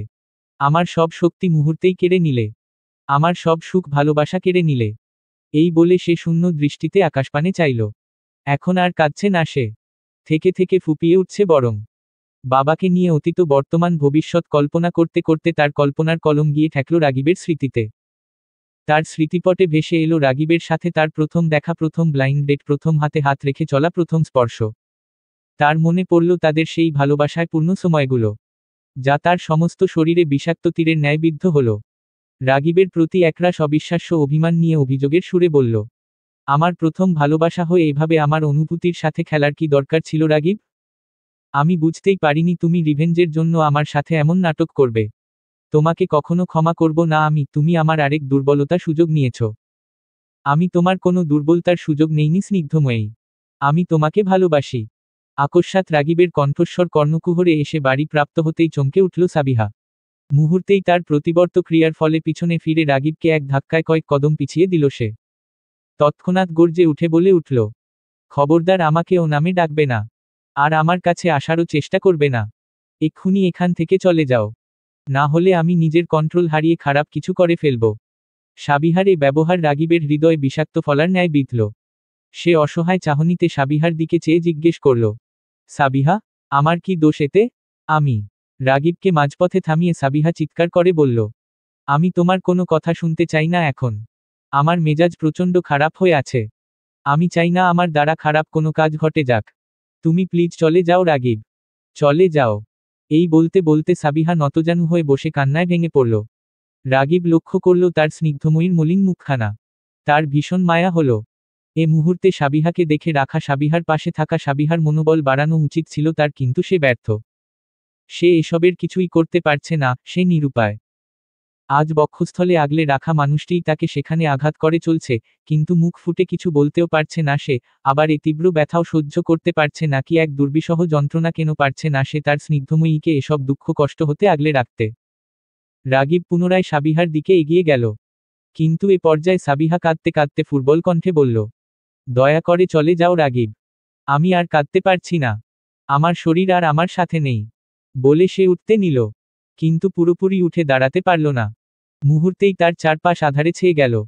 মাথায় ঝিম ঝিম করতে লাগল। সে বুঝতে পারল জ্ঞান হারাতে চলেছে সে। এ বুঝে উঠার নিমিষের মাঝেই জ্ঞান হারালো সে। ছেড়ে দেওয়ার শরীরের নিয়ন্ত্রণ হারিয়ে উল্টো হয়ে মেঝেতে পড়ে যেতে নিলেই রাগিব তাকে ধরে ফেলল। পিটপিট করে চোখ মেলে তাকালো সাবিহা। প্রথমেই সব ঝাপসা দেখতে শুরু করল সে। তবে ক্ষণিকের মাঝেই তা ঠিক হয়ে গেল। দৃষ্টি স্পষ্ট হলো তার। ডান পাশে ঘুরতেই মায়ের শুকনো মুখটা ভেসে উঠল তার চোখে। সালমা বেগমকে দেখা মাত্র সে ফুটবল কণ্ঠে জিজ্ঞেস করল, কান্না করেছিলে আম্মু? সালমা বেগম সাবিহার মাথায় সস্নেহে হাত বুলিয়ে দিলেন। শান্ত থমথমে দৃষ্টিজোড়ায় মুহূর্তেই নোনা জল উপচে পড়ল। দু ফোঁটা অশ্রু গড়িয়ে পড়তেই তিনি বললেন, একটা মানুষের পক্ষে আর কত সহ্য করা সম্ভব পুতুল? কটা দিন ধরে শান্তিতে থাকতে পারছি না আমি। আবার আজ তুই। সাবিহা কিছু বলল না, নির্বাক চাহনিতে মায়ের দিকে চেয়ে রইল। সালমা বেগম পুনরায় বললেন, ওই মানুষটার জন্য কেঁদে কি হবে বল? এসব মানুষের জন্য কেঁদে বুক ভাসিয়ে দেওয়াটা বোকামি ছাড়া কিছুই না। সাবিহা লক্ষ্য করল তার মায়ের চাহনি। এ চাহনি পিছনের দিনগুলোর মতো নরম অসহায় নেই। কেমন এক দৃঢ়তা এসে জায়গা করে নিয়েছে ওই চাহনিতে। স্বামী নামক মানুষটির প্রতি একরাশ ঘৃণার দেখা মিলছে ওই চাহনিতে। সাবিহা আশ্চর্য হয়ে লক্ষ্য করল তার মা তার বাবার সম্পর্কে কথা বলার সময় কাঁদেনি। একটুও কাঁদেনি। মায়ের এ মজবুত রূপ দেখে সাবিহা হতবাক হয়ে জিজ্ঞেস করল, আম্মু, তুমি এত স্ট্রং হয়ে থাকছো কিভাবে? তোমার কি একটুও খারাপ লাগছে না? সালমা বেগম তাচ্ছিল্যের হাসি হাসলেন। বললেন, এত বছর ফুটবল হয়ে দেখেছি তো, শেষ বয়সে এসে না হয় একটু মজবুত হলাম। আর রইল খারাপ লাগার কথা, ওই লোকটার জন্য একটুও খারাপ লাগছে না, বরং প্রচণ্ড ঘৃণায় গা গুলিয়ে আসছে। তোর বুঝি খারাপ লাগছে? মায়ের নিকট হতে এ জবাব শোনার পর সাবিহা আর প্রশ্নের উত্তর দিল না, কারণ এ প্রশ্নের জবাব দেওয়ার মতো পরিস্থিতি নেই এখন। আর এ প্রশ্নের জবাবই বা দিবে কি করে? তার যে বড্ড খারাপ লাগছে এটা কিভাবে বলবে তার মাকে? সে পারছে না নিজের মনে বাবার প্রতি সেই তীব্র ঘৃণার জন্ম দিতে। কারণ হাজার হলেও লোকটা তার বাবা। জন্ম হতে এখন পর্যন্ত বাবার সাথে রয়েছে তার অসংখ্য স্মৃতি। যে স্মৃতিগুলো বুদ্ধি হওয়ার পর হতে সে সযত্নে নিজের মাঝে আগলে রেখেছে। বাবার হাত ধরে ছোটবেলায় ছোট ছোট পায়ে হাঁটা, বাবার হাত ধরে জীবনে প্রথম স্কুলে যাওয়া, বাবার উৎসাহেই ক্যারাটে শিখা, শুটিং শিখা, বাবার সাথে দুষ্টুমিষ্টি মুহূর্তের কথা, এসব কি করে ভুলবে সাবিহা? এত বছরের স্মৃতি কি এতই সহজে ভুলে থাকা যায়? এটা কাকে বুঝাবে সাবিহা? সে যে বাবার গোনাহের সামনে এই স্মৃতির কথা বুঝাতে অক্ষম, বাবার প্রতি আকাশসময় ভালোবাসা বুঝাতে অক্ষম। সাবিহা শুয়ে থাকা অবস্থাতেই দীর্ঘশ্বাস ছাড়ল। খানিক বাদে লক্ষ্য করল তার পায়ের কাছে সাবিত বসে আছে। সাবিতের হাস্যোজ্জ্বল সুন্দর চেহারাখানা কেমন যেন শুকিয়ে গিয়েছে মনে হয়। সে কেমন উদাস হয়ে বসে আছে। তার এই উদাসীনতার কারণ সাবিহা জিজ্ঞেস করল না, কারণ সে তার ছোট ভাইয়ের এই উদাসীনতার কারণ অনুমান করতে পারছে। এদিকে সাবিত জানে না তার বাবা কোথায়, কি হয়েছে, তার বাবার সাথে সবাই তার বাবাকে দোষারোপ করছে কেন। তবে সে এটা জানে তার বাবা দোষ করেছে, বর্ষর রকমের দোষ করেছে, কিন্তু কি দোষ তা তার জানা নেই। চলমান এ পরিস্থিতি দেখেই সে এই ব্যাপারে কাউকে জিজ্ঞেস করেনি। রুমে অবস্থানরত তিনজন সদস্যই নিশ্চুপে বসে আছে। তাদের এই নিশ্চুপতার দেয়াল ভেঙে রুমে প্রবেশ করল রাগিব। রাগিবকে দেখা মাত্রই সাবিহা মুখ ফিরিয়ে নিল। সালমা বেগমকে বলল, আম্মু, রাগিবকে এখান থেকে চলে যেতে বলো, আমি এ মুহূর্তে ওর সাথে কথা বলতে চাচ্ছি না। সালমা বেগম সাবিহার এ অভিমানী রূপ দেখে নরম সুরে বললেন, রাগিব কি দোষ করেছে পুতুল? এ ঘটনায় ওর তো কোনো দোষ নেই। সাবিহা নাছোড়বান্দা। সে পূর্বের নাই বলল, আমি ওর দোষ গুণ শুনতে চাই না আম্মু। ওকে দেখলেই আমার মেজাজ বিগড়ে যাচ্ছে, তুমি ওকে চলে যেতে বলো। সালমা বেগম এবার কঠোর হলেন। কণ্ঠে কাঠিন্য ভাব এনে বললেন, অবুঝের মতো কাজ করছিস কেন তুই? রাগিবকে পক্ষের সাফাই তো শুনবি তুই। কি বলতে চাইছে ও সেটা আগে শোন। সাবিহা চট করে সালমা বেগমের দিকে ঘুরে তাকালো। বিদ্রোহী কণ্ঠে বলল, কি সাফাই শুনব? এই যে ও আমাকে ভালোবাসে। সত্যিকারের ভালোবাসা যাকে বলে। ও আমাকে ভালোবাসে বলেই বিয়ে করেছে রিভেঞ্জের জন্য না? ঠিক তো, এগুলোই শোনাবে ও। কিন্তু আমি ওর কথায় বিশ্বাস করছি না। হঠাৎ একদিন হুট করে আমাদের বাড়িতে এসে সবার সাথে ভাব জমিয়ে আমাকে বিয়ে করেছে, পরে আব্বুর সত্য সবার সামনে এনেছে। এগুলো কি প্ল্যান্ড কাজকর্ম না? এতে কোনো সন্দেহ নেই যে রাগিব রিভেঞ্জ নেওয়ার জন্যই আমাকে বিয়ে করেছে। এই বলে সাবিহা সিক্ত অভিমানী চাহনিতে রাগিবের দিকে চাইল। রাগিব এ পুরো সময়ে চুপ করে ছিল। সাবিহার অভিমানী কণ্ঠের অভিযোগগুলো খুব মনোযোগ সহকারে শুনছিল সে। অনুভব করছিল বুকের মাঝে তীব্র যন্ত্রণা। সালমা বেগম সাবিহার যুক্তির বিপক্ষে গিয়ে প্রতিবাদ করতে চাইলেন। কিন্তু রাগিব চোখের ইশারায় তাকে থামিয়ে দিল। সাবিহার পানে দৃষ্টিপাত করে বলল, আচ্ছা চলে যাচ্ছি আমি, তুমি রেস্ট নাও, বেশি প্রেশার নিও না। এই বলে রাগিব সে স্থান ত্যাগ করল। গত দুদিন রাগিব সাবিহাদের বাড়ির কাছেও ঘেসেনি। একটিবারের জন্যও সে তার স্নিগ্ধময়ীর সাথে দেখা করেনি, তবে আড়ালে ঠিকই তার খোঁজ নিয়েছে। সাবিহা এখন পূর্বের তুলনায় সামান্য সুস্থ হয়েছে। তবে সারাদিন সে চুপচাপ ঘরের এক কোনায় বসে থাকে। কান্না করে না, তবে উদাস দৃষ্টিজোড়া বেশিরভাগ সময়ই আকাশের পানে নিবন্ধ থাকে। সে ভাবে নিজের বাবার কথা, রাগিবের কথা, জীবনের গুরুত্বপূর্ণ দুটো মানুষের কথা ভাবে সে। তাদের দেওয়া ধোঁকার কথা ভাবে সে। অতঃপর কোনো এক কল্পনার জগতে হারিয়ে যায়। যে জগতে তারা একটি সুখী পরিবার হয়ে মিশে আছে। যে জগতে তার কাছের মানুষগুলো হাসি খুশি মিলেমিশে আছে। কিন্তু এ জগৎ যে কল্পনার। আর কল্পনা কখনো বাস্তব হয় না। কখনো না। দীর্ঘশ্বাস ফেলে সাবিহা ব্যালকনির দরজার সামনে বসে আছে। দৃষ্টি দিল রাতের তারকাখচিত আকাশের পানে। অপলক চেয়ে থাকে নিঃসঙ্গ চাঁদের পানে। আজ ওই চাঁদের মতো সেও একা। আকস্মাৎ দরজা খোলার শব্দে পিছনে ফিরে চাইল সাবিহা। ফিকে হলদে আলোয় স্পষ্টরূপে রাগিবকে দেখতে পেল সে। নিমিষের জন্য সেদিকে চেয়ে রইল সে। অতঃপর শান্ত দৃষ্টিতে ঘাড় ঘুরিয়ে ফেলল। সে জানে রাগিব তার কল্পনা, হ্যালুসিনেশন। এ কদিন এটাই হয়ে আসছে। সময়ে অসময়ে রাগিব তার কল্পনা হয়ে তার মাঝে ধরা দিচ্ছে, তার দিকে অপলক চেয়ে আছে। সাবিহা জানে এসবটাই তার কল্পনা, এজন্যই কিছুক্ষণ চোখ বন্ধ করে রাখে সে। অতঃপর চোখ খুলে রাগিবের অনুপস্থিতি পায়। এবারও রাগিবকে একটি কল্পনা ভাবল সে। চোখ বন্ধ করল সে যেন কল্পনার রাগিব হাওয়ায় মিলে যায়। কিন্তু এটি হলো না, রাগিব যে বাস্তবেই এসেছে। রাগিব সাবিহার পাশে গিয়ে বসল। নিজের পাশে কারোর উপস্থিতি টের পেয়ে আখিজোড়া মেলে চাইল সাবিহা। রাগিবকে পাশে দেখে কিত চমকে উঠল সে। আরে এ যে সত্যিই রাগিব এসেছে। সাবিহা কিতক্ষণ অপলক রাগিবের দিকে চেয়ে রইল। সে মুখখানা দুদিন দেখিনি সে। এ নিয়ে কি কষ্ট যে তার অন্তঃস্থলে জমা হয়েছে তা কল্পনাতীত। কিন্তু এ মানুষটার জন্য কষ্ট কি কারণে? এ মানুষটা যে সেদিনের পর থেকে একবারও তাকে দেখতে আসেনি। সাবিহা আকস্মাৎ উঠে দাঁড়াল। তার পিছু পিছু উঠে দাঁড়ালো রাগিবও। সাবিহা হাঁটতে হাঁটতে শান্ত কণ্ঠে বলল, এখানে এসেছ কেন? রাগিব সোজাসাপটা জবাব দিল, তোমাকে দেখতে এসেছি। আমার প্রতি জমিয়ে রাখা অভিমান ভাঙতে এসেছি। এই বলে সে চলন্ত সাবিহার ডান হাত ধরে পিছন থেকে হ্যাঁচকা টানে তাকে সোফায় বসালো। নিজে বসল মেঝেতে। সাবিহার হাঁটুতে হাত রেখে দৃষ্টি রাখল সাবিহার দৃষ্টি বরাবর। রাগিবের এ কাজে সাবিহা কিত বিরক্ত হল, ক্রোধান্বিতও হলে বটে। তেরছা কণ্ঠে বলল, দুদিন পর আমাকে মনে পড়ল? কোথায় ছিলে এই দুদিন? একবারও কি আমার কথা মনে হয়নি? তোমার এই ব্যবহার কি প্রমাণ করে না তুমি আমাকে বিয়ে করেছ শুধুমাত্র রামিসার মৃত্যুর শোধ তুলতে? সাবিহার এরূপ অভিমানী কণ্ঠে রাগিব ছোট্ট করে নিঃশ্বাস ফেলল। বলল, আমাকে বিশ্বাস করছো না কেনে সাবিহা? আমি শোধ তোলার জন্য মোটেও বিয়ে করিনি তোমাকে। তোমায় ভালোবাসি বলেই বিয়ে করেছি। সাবিহা তাচ্ছিল্যের হাসি হাসল। বলল, তোমার নকল পরিচয়ের মতো এ ভালোবাসাও নকল রাগিব। এই বলে সাবিহা উঠে গেল। এদিকে সাবিহার এ কাজে ধৈর্যের বাঁধ ভাঙল রাগিবের। সে নিজের শান্ত মেজাজ হারিয়ে হবে হিংস্র মেজাজ আপন করে নিল। চোখের পলকে সাবিহার হাত ধরে হ্যাঁচকা টান দিল সে। পিছন হতে নিজের বুকে মিশিয়ে প্যান্টের পকেট হতে ছুরি বের করে সাবিহার গলার সামনে ধরল। অতঃপর সাবিহার কাঁধে থুতনি রেখে দাঁতে দাঁত পিষে ফিসফিস করে বলল, তুমি আমার ধৈর্যের বাঁধ ভেঙে দিয়েছ সাবিহা। তোমার অবুঝ আচরণের কারণেই এ কাজ করতে বাধ্য হলাম আমি। এদিকে নিমিষের মাঝে ঘটে যাওয়া এই ঘটনায় হতভম্ব হয়ে রইল সাবিহা। গলার সামনে ছুরি দেখে ভয় গলা শুকিয়ে কাঠ হয়ে এলো তার। নিঃশ্বাস আটকে এলো তার। রুদ্ধশ্বাস পরিস্থিতিতে সে রাগিবের অগোচরে একটা শুকনো ঢোক গিলল। সাবিহা রাগিবের নিকট হতে এই কাজ মোটেও আশা করেনি। সে এখনো বিস্ময় হতভম্ব হয়ে আছে। রাগিব তার গলার সামনে ছুরি রেখেই বলল, আমার কথা শোনানোর আর কোনো উপায় রাখোনি তুমি। আজ আমি আমার পুরো কথা শেষ করব, তারপর তুমি এ পরিস্থিতি থেকে ছাড়া পাবে। সাবিহা প্রত্যুত্তর করল না। রাগিব সাবিহার কাঁধে থুতনি রেখেই বলা আরম্ভ করল, তুমি মানো আর নাই মানো আমি তোমাকে ভালোবাসি বলেই বিয়ে করেছি। তোমার বাবার থেকে রিভেঞ্জ নিতে হলে আমি অন্য এতেও নিতে পারতাম। তার জন্য তোমাকে বিয়ে করার কোনো দরকার ছিল না। আমি চাইলেই তোমার বাবাকে 4 মাসে আগে মেরে ফেলতাম। কিন্তু আমি এমনটা করিনি। কারণ কি জানো? আমি চাইছিলাম তোমার বাবার এ সত্য তোমরা জানো। তোমাদের মনে তোমার বাবাকে নিয়ে ঘৃণা জন্মাক এটা চাইছিলাম আমি। আর তুমি আমার অল্প দিনের ভালোবাসা নও।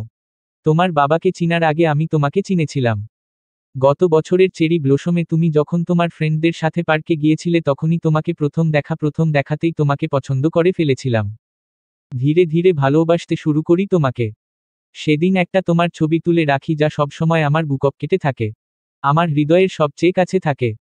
চেরি ব্লোসমের সিজনের পর আরও একবার ভেনিসে এসেছিলাম আমি, তখন একটা রেস্টুরেন্টে তোমাকে দেখি। সেদিন থেকে আমার নতুন জাগ্রত প্রেম ধীরে ধীরে পাখা মেলতে শুরু করি। তোমাকে খুব ভালোবেসে ফেলি। তোমার ফ্যামিলি সম্পর্কে তখনও খোঁজ নেইনি আমি, তবে ভেবেছিলাম খুব শীঘ্রই তোমার ফ্যামিলি সম্পর্কে খোঁজ নিব, বিয়ের প্রস্তাব পাঠাবো। কিন্তু এর আগেই ঘটে গেল সেই অঘটন। এই বলে সে ছোট্ট নিঃশ্বাস ফেলে পুনরায় বলতে আরম্ভ করল, রামিসার সাথে এসব যে করেছিল তার সম্পর্কে খোঁজ নিতেই বেরিয়ে আসে যে তুমি রামিসার খুনির মেয়ে। এ শোনার পর আমি নিজেকে ঠিক রাখতে পারিনি। তখন মনে হয়েছিল তোমাকে ছেড়ে দেই, তোমার প্রতি অনুভূতিগুলো ভুলে যাই। কিন্তু শত চেষ্টাতেও আমি পারিনি, এজন্যই সিদ্ধান্ত নেই তোমাদের বাড়িতে এসে তোমাকে বিয়ে করে নিজের অবস্থান পাকাপোক্ত করব। এরপর সব সত্য বলবো। এই বলেই রাগিব সাবিহাকে ছেড়ে দিল। প্রলম্বিত নিঃশ্বাস ছেড়ে সাবিহার সম্মুখে দাঁড়ালো। বলল, আমি আমার পক্ষের সব সত্য বলে দিয়েছি, এরপর যদি তুমি আমাকে বিশ্বাস না করো তাহলে বুঝে নিব আমার ভালোবাসাতেই নিশ্চিত খুঁত ছিল। এজন্যই তুমি আমাকে বিশ্বাস করতে পারছো না। তুমি নিজেকে সময় দাও সাবিহা। চিন্তা করো আমার কথাগুলো। এরপর যা সিদ্ধান্ত নিবেই তাই হবে। বলেই রাগিব বেরিয়ে যায়। আর সাবিহা স্তব্ধ দৃষ্টিতে দাঁড়িয়ে থাকে। ভাবতে থাকে কিছুক্ষণ পূর্বের শ্বাসরুদ্ধকর মুহূর্তে কথা। ভাবতে থাকে রাগিবের বলা প্রতিটা কথা। আপনি কি শিওর? আমি আবারও জিজ্ঞেস করছি, আপনি ভেবেচিন্তে ডিসিশন নিয়েছেন তো? মুখ দিয়ে সিগারেটের সাদা ধোঁয়া ছাড়তে ছাড়তে ফোনের ওপর পাশের ব্যক্তিকে জিজ্ঞেস করল রাগিব। ওপর পাশের ব্যক্তির জবাব শুনে রাগিব দীর্ঘশ্বাস ছাড়ল। বলল, ওকে। আপনি যখন এই রিস্কি আর ডেয়ারিং কাজটা করতেই চাইছেন তখন আর কিছু বলবো না আমি। তবে এতটুকু জানিয়ে রাখি, এটা কোনো ছেলে খেলা নয়। অন্য পর্যায়ের সাহস থাকতে হবে এতে। ওকে, রাখছি তাহলে। এই বলে রাগিব কল কেটে দিল। হোটেলের বারান্দায় দাঁড়িয়ে দাঁড়িয়ে সিগারেটের ধোঁয়া ছাড়ছে সে। অনিক শুয়ে আছে একই রুমের বিছানায়। হঠাৎ অনিকের ফোনে কল এলো। সে কল রিসিভ করে কয়েক সেকেন্ড কথা বলেই কেটে দিল। কল কেটে এক প্রকার হন্তদন্ত হয়ে ছুটে গেলে রাগিবের দিকে। রাগিবের সম্মুখে দাঁড়িয়ে দিশেহারা হয়ে বলল, পালিয়ে গিয়েছে। আমাদের হাতের নাগাল থেকে ব্যাটা পালিয়ে গিয়েছে। পাশ্চাত্যের অভিজাত শহর ভেনিস উৎসবের আমেজে মুখরিত। পুরো ভেনিস শহরে ঘুরে বেড়াচ্ছে রং বেরঙের পোশাকে আচ্ছাদিত বিভিন্ন পেশার মানুষজন, যাদের প্রত্যেকের মুখে রয়েছে বাহারি রং ও ডিজাইনের মাস্ক। পোশাকের সাথে মিল রেখে বানানো মাস্কগুলো তাদের আসল পরিচয় রেখে দিচ্ছে। তাদের বানিয়ে দিচ্ছে আগন্তুক। কেউ জানতে পারছে না মাস্কের ওপাশের মানুষটিকে। সকলে দেখছে তাদের বহিরূপ। এ মাস্ক পরা উৎসবের নাম কার্নিভাল উৎসব। প্রতি বছর সারা বিশ্বের ন্যায় ভেনিসে ওই উৎসব জমজমাটভাবে পালন করা হয়। এটি হয় প্রতি বছরের ফেব্রুয়ারি মাসে, যার ব্যাপ্তিকাল 2 সপ্তাহেরও বেশি থাকে। 11 শতক থেকে প্রতি বছর ভেনিসে কার্নিভাল ফেস্টিভ্যাল হয়। সেখানকার স্থানীয়রা বিশ্বাস করে এই উৎসব সাম্য ও ঔদার্যের প্রতীক। এ বছর সেইন্ট মার্ক স্কয়ারে কার্নিভাল ফেস্টিভ্যালের আয়োজন করা হয়েছে, যেখানে কস্টিউম শো ও কস্টিউম কন্টেস্টের আয়োজন করা হয়েছে। এখানে বিনামূল্যে প্রবেশের সুবিধা রয়েছে বলে অগণিত মানুষের ভিড় দেখা যাবে এখানে। আফসার সাহেব গতকাল রাতে পালিয়েছেন। তার পালিয়ে যাওয়ার খবর পাওয়া মাত্র অনিক ও রাগিব সেখানে ছুটে চলে যায়। সেখানে গিয়ে জানতে পারে আফসার সাহেবকে দুজন গার্ডের হাতে রেখে বাকি গার্ডরা খাওয়া দাওয়া করতে বেরিয়েছিল। এরই মাঝে আফসার সাহেব কিভাবে যেন নিজের বাঁধন হতে মুক্তি পেয়ে যায়। উনি হাত ও পায়ের বাঁধন খুলে পালিয়ে গেলে সেই দুজন গার্ড তাকে ধাওয়া করে। পথে তাকে পাকড়াও করলেও উনি গার্ডদের উপর হামলা করে পুনরায় পালিয়ে যান। তবে বেশ কয়েক কদম যেতেই হামলার শিকার হওয়া একজন গার্ড তার পায়ে গুলি চালিয়ে বসে। এতে আফসার সাহেব আহত হলেও নিজের মধ্যে থাকা তেজ হারাননি। আঘাতপ্রাপ্ত পা নিয়েই উনি কোনোমতে সে স্থান হতে ছুটে চলে যান। আফসার সাহেবের এ কাণ্ডের কথা জেনে রাগিবের মেজাজ গরম হয়ে উঠেছিল। ফলস্বরূপ গার্ডদের আচ্ছামতো কিছু কথা শুনিয়ে দেয় সে। তবে তার এ তিরিক্ষি মেজাজ ঠান্ডা করতে সাহায্য করে অনিক। অনিকের কথা শুনে রাগিব শান্তও হয়। পরে গার্ডদের নির্দেশ দেয় আফসার সাহেবকে খুঁজে বের করতে। কিন্তু গতকাল রাত হতে আজ দুপুর অবধিও তারা আফসার সাহেবকে খুঁজে পায়নি। রাগিব নিশ্চিত আফসার সাহেব রাগিবের চেনা পরিচিত কোনো জায়গায় অবস্থান করেনি। তাহলে উনি আশ্রয় নিয়েছেন কোথায়? দুপুরের দিকে রাগিবের ফোনে মিস্টার ডেভিডের কল এলো। মিস্টার ডেভিড তাকে জানালেন আফসার সাহেব তাদের কাছে এসেছিলেন। কিন্তু ভালোভাবে বসে বিস্তারিত কথা বলার পূর্বেই তিনি ভীত চেহারা নিয়ে সেখান থেকে চলে যান। মিস্টার ডেভিডের নিকটে তথ্য শোনার পর রাগিব নিশ্চিত হতে পারল আফসার সাহেব ভেনিসেই আছেন, ভেনিস হতে পালিয়ে যাননি তিনি। তাহলে এই মুহূর্তে কোথায় অবস্থান করতে পারেন তিনি? এ ভাবতে ভাবতে আকস্মাৎ তার মাথায় কার্নিভাল ফেস্টিভ্যালের কথা মনে পড়ল। সে ভাবল এই মুহূর্তে আফসার সাহেব চেনা পরিচিত কোনো জায়গায় যাবেন না। একা থাকতে ভয় পাবেন, কারণ এতে তার উপর হামলা করতে সুবিধা হবে। এক্ষেত্রে উনি ভিড়ভাট্টাপূর্ণ জায়গায় থাকতে চাইবেন। আর ভিড়ভাট্টাপূর্ণ জায়গা বলতে এই মুহূর্তে কার্নিভাল ফেস্টিভ্যালের চেয়ে ভালো কোনো জায়গা হয় না। কিন্তু এত মানুষের মুখোশের আড়ালে সে আফসার সাহেবকে চিনবে কি করে? এই নিয়ে ভাবনায় পড়ে গেল সে। শিওর ওই বুড়ো ব্যাটা কার্নিভাল ফেস্টিভ্যালেই থাকবে, বলল রাগিব। অনিক এক চুমুক ও আইন খেয়ে বলল, কিন্তু এত মুখোশের ভিড়ে ওই ব্যাটাকে খোঁজা কম না। সেটাই চিন্তার বিষয়। এর মধ্যে উনাকে খুঁজব কি করে? নিচের ঠোঁট কামড়ে ভাবনায় মশগুল হল রাগিব। তার ভাবনায় যোগ দিল অনিকও। হঠাৎ অনিক ভীষণ গুরুত্বপূর্ণ কিছু মনে করতে পেরেছে এমন উৎসুকতা নিয়ে বলল, আরে শহরের টেলার্সগুলোয় খোঁজ নিলেই পেয়ে যাবি শিওর। অনিকের কথা শুনে রাগিব মাথা তুলল। কপাল কুঞ্চিত হয়ে এলো তার। অনিক পুনরায় বলল, কার্নিভাল ফেস্টিভ্যালে থাকার অর্থ ফেস্টিভ্যালের পোশাক পরে থাকা। আর এই পোশাকগুলো টেলার্স থেকেই ধার করতে হবে। সো শহরের প্রতিটা টেলার্সে ব্যাটার ছবি দেখিয়ে আমাদের লোক দিয়ে খোঁজ নিলেই ইজিলি খোঁজ পাওয়া যাবে ওর। আবার প্লাস পয়েন্ট হিসেবে ওর পায়ে একটা গুলিও লেগেছে। সো নর্মালি তো সে হাঁটতে পারবে না, নিশ্চয়ই খুঁড়িয়ে হাঁটবে। এতে করে ইজিলি ব্যাটাকে ধরতে পারবো আমরা। অনিকের কথায় উচ্ছ্বসিত হয়ে উঠল রাগীব। নিজের উচ্ছ্বাস প্রকাশ করতে সে অনিকের পিঠে একটি কিল বসিয়ে উৎফুল্ল কণ্ঠে বলল, বাহ, এতটা ইজিলি ব্যাটাকে খুঁজতে পারবো ভাবিনি। You are great Anik bro. মাথার মনে হয়। রাগীবের শেষোক্ত কথা শুনে সরু চোখে চাইল অনিক। বলল, এটা কমপ্লিমেন্ট ছিল নাকি ইনসাল্ট ছিল আমার জন্য? রাগীব তখন ফোনে কল লাগাতে ব্যস্ত। অনিকের এ প্রশ্ন শুনে সে ফোনের স্ক্রিনে তাকিয়ে অনিকের পিঠে আরেকটি ঘা বসিয়ে দিল। বলল, অবভিয়াসলি ইটস আ কমপ্লিমেন্ট। এই বলে সে উঠে পড়ল। অনিক তাকে কিছু বলতে গিয়েও বলল না। রাগীবের একিলে অনিকের পিঠ যে জ্বলজ্বল করছে এটা বলার পূর্বেই রাগীব ফোনে ব্যস্ত হয়ে পড়ল। এদিকে রাগীবের উপর রাগান্বিত হয়ে দাঁত কিরমির করতে করতে অনিক আরেক পেগ ওয়াইন নিল। রাগীব তার সাহচর্যদের সব কাজ বুঝিয়ে বলল, নির্দেশ দিল শহরের একটা টেলার্সও যেন ছুটে না যায়, তাদেরকে গুরুত্বপূর্ণ সব নির্দেশ দিয়ে আফসার সাহেবের একটি ছবি তাদের কাছে পাঠিয়ে দিল। অতঃপর ফোন কেটে প্রলম্বিত নিঃশ্বাস ছেড়ে ধারালো গলায় বলল, যে কাজটা সহজেই করতে চেয়েছিলাম তা তুই জটিল বানিয়ে ফেললি।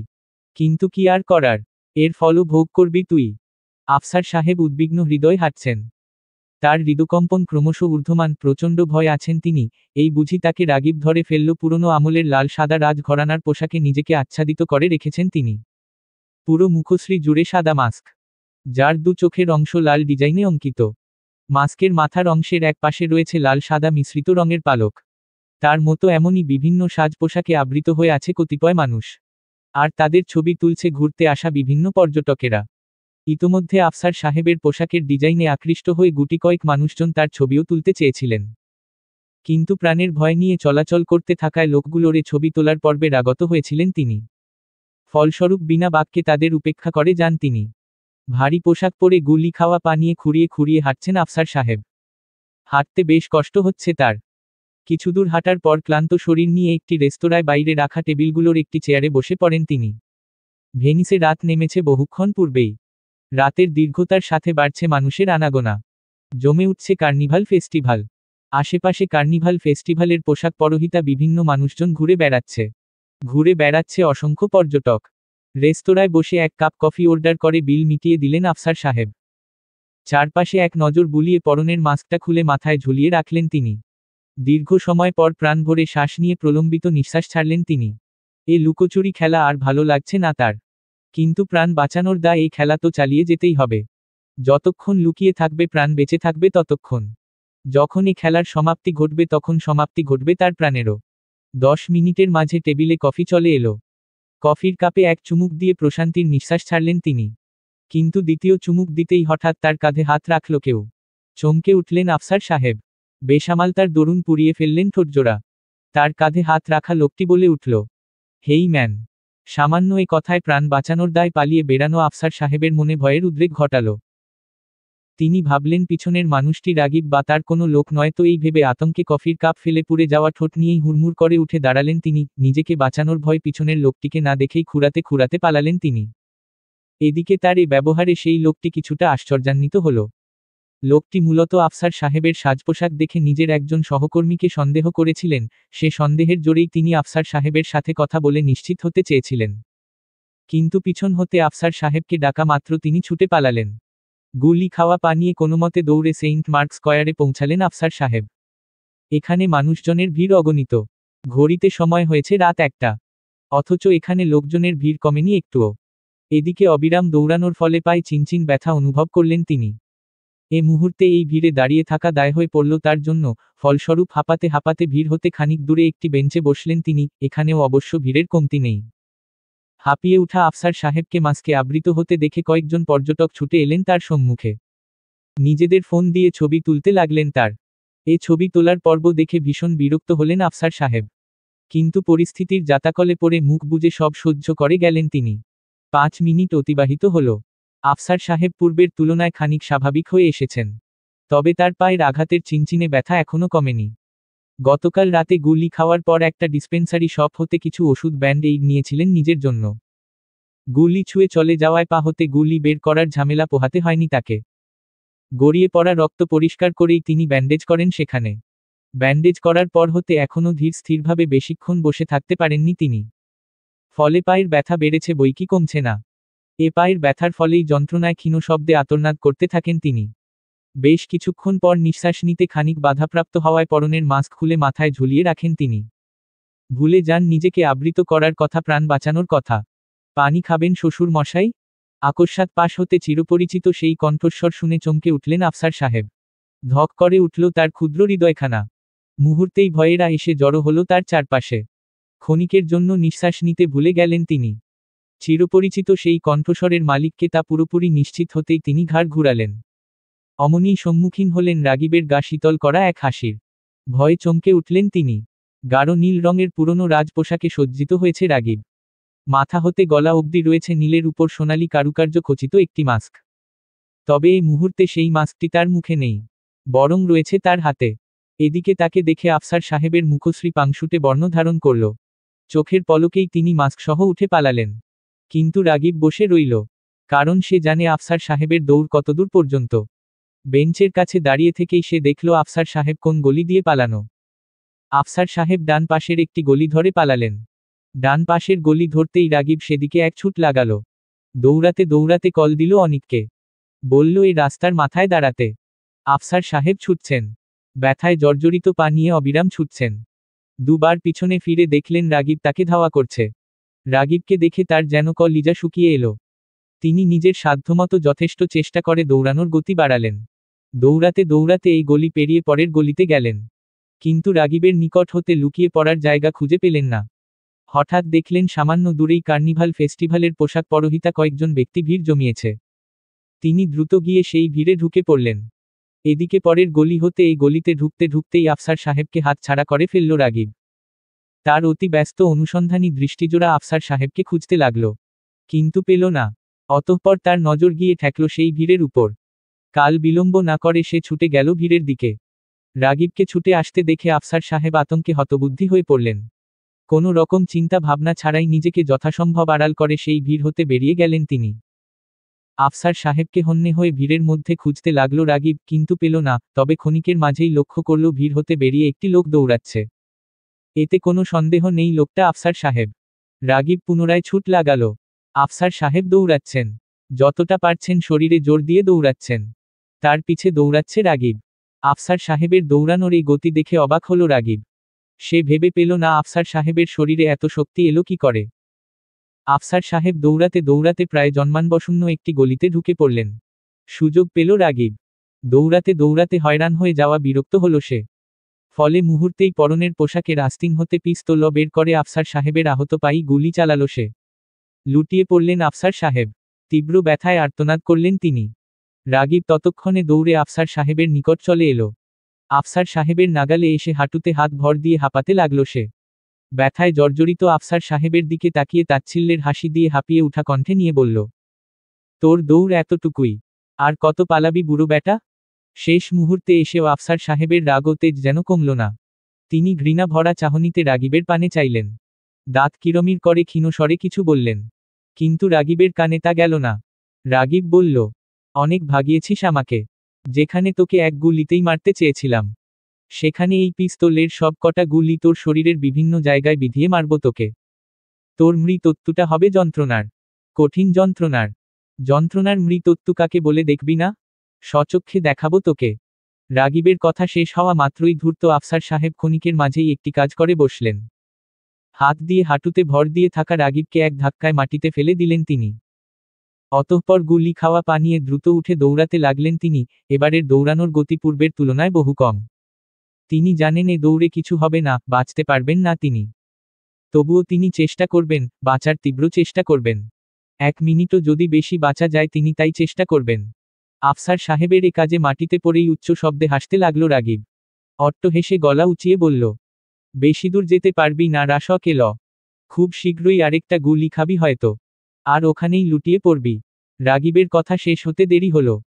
তবে আফসার সাহেবের শরীরে দ্বিতীয় গুলি লাগতে দেরি হলো না। দ্বিতীয় গুলিটা চালালো অনিক। আচমকা পাশের আগত একটি গাড়ি হতে নেমে আফসার সাহেবের পেটে গুলি চালালো অনিক। লুটিয়ে পড়লেন আফসার সাহেব।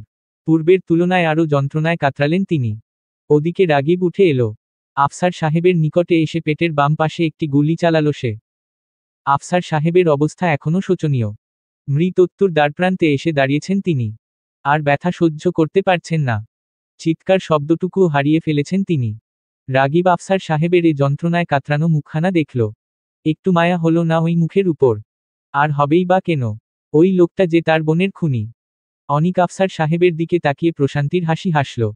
বিড়বিড় করে বলল, at last I take my revenge. এই বলে সে আফসার সাহেবকে শোয়া হতে উঠিয়ে পাশের দেয়ালের উপর হেলান দিয়ে বসালো। তবে ঠিকমতো বসে থাকতে পারলেন না তিনি। যন্ত্রণায় কাতরাতে কাতরাতে দু হাত শূন্যে তুলে ফুটবল কণ্ঠে বললেন, আমাকে মাফ করে দাও। এ যন্ত্রণা আর নিতে পারছি না। বাঁচাও আমাকে। অনেক যন্ত্রণা হচ্ছে। এই বলতে বলতে তিনি লক্ষ্য করলেন তার সম্মুখে সাদা কালো কার্নিভাল ফেস্টিভ্যালে পোশাকে আচ্ছাদিত একটি ব্যক্তি দাঁড়িয়ে আছে। আগন্তুক ব্যক্তিটির মুখ মাস্কে ঢাকা। পরনে মহিলাদের পোশাক। অর্থাৎ আগন্তুকটি মহিলা। আফসার সাহেব পুরোপুরিভাবে কিছু অনুমান করার পূর্বেই আগন্তুক ব্যক্তিটি তার বরাবর পিস্তল ধরল। মুহূর্তেই তার বুকের ডান পাশে সেই পিস্তল হতে গুলি চালিয়ে ফেললেন আগন্তুক। তীব্র ব্যথায় বুক ঝাঝরা হয়ে এলো তার। মৃত্যু পথযাত্রী আফসার সাহেব বিস্ময় হতভম্ব হয়ে এলেন। তবে তার বিস্ময়ের মাত্রা আকাশ স্পর্শ করল যখন তিনি মাস্কের আড়ালের আগন্তুককে দেখলেন।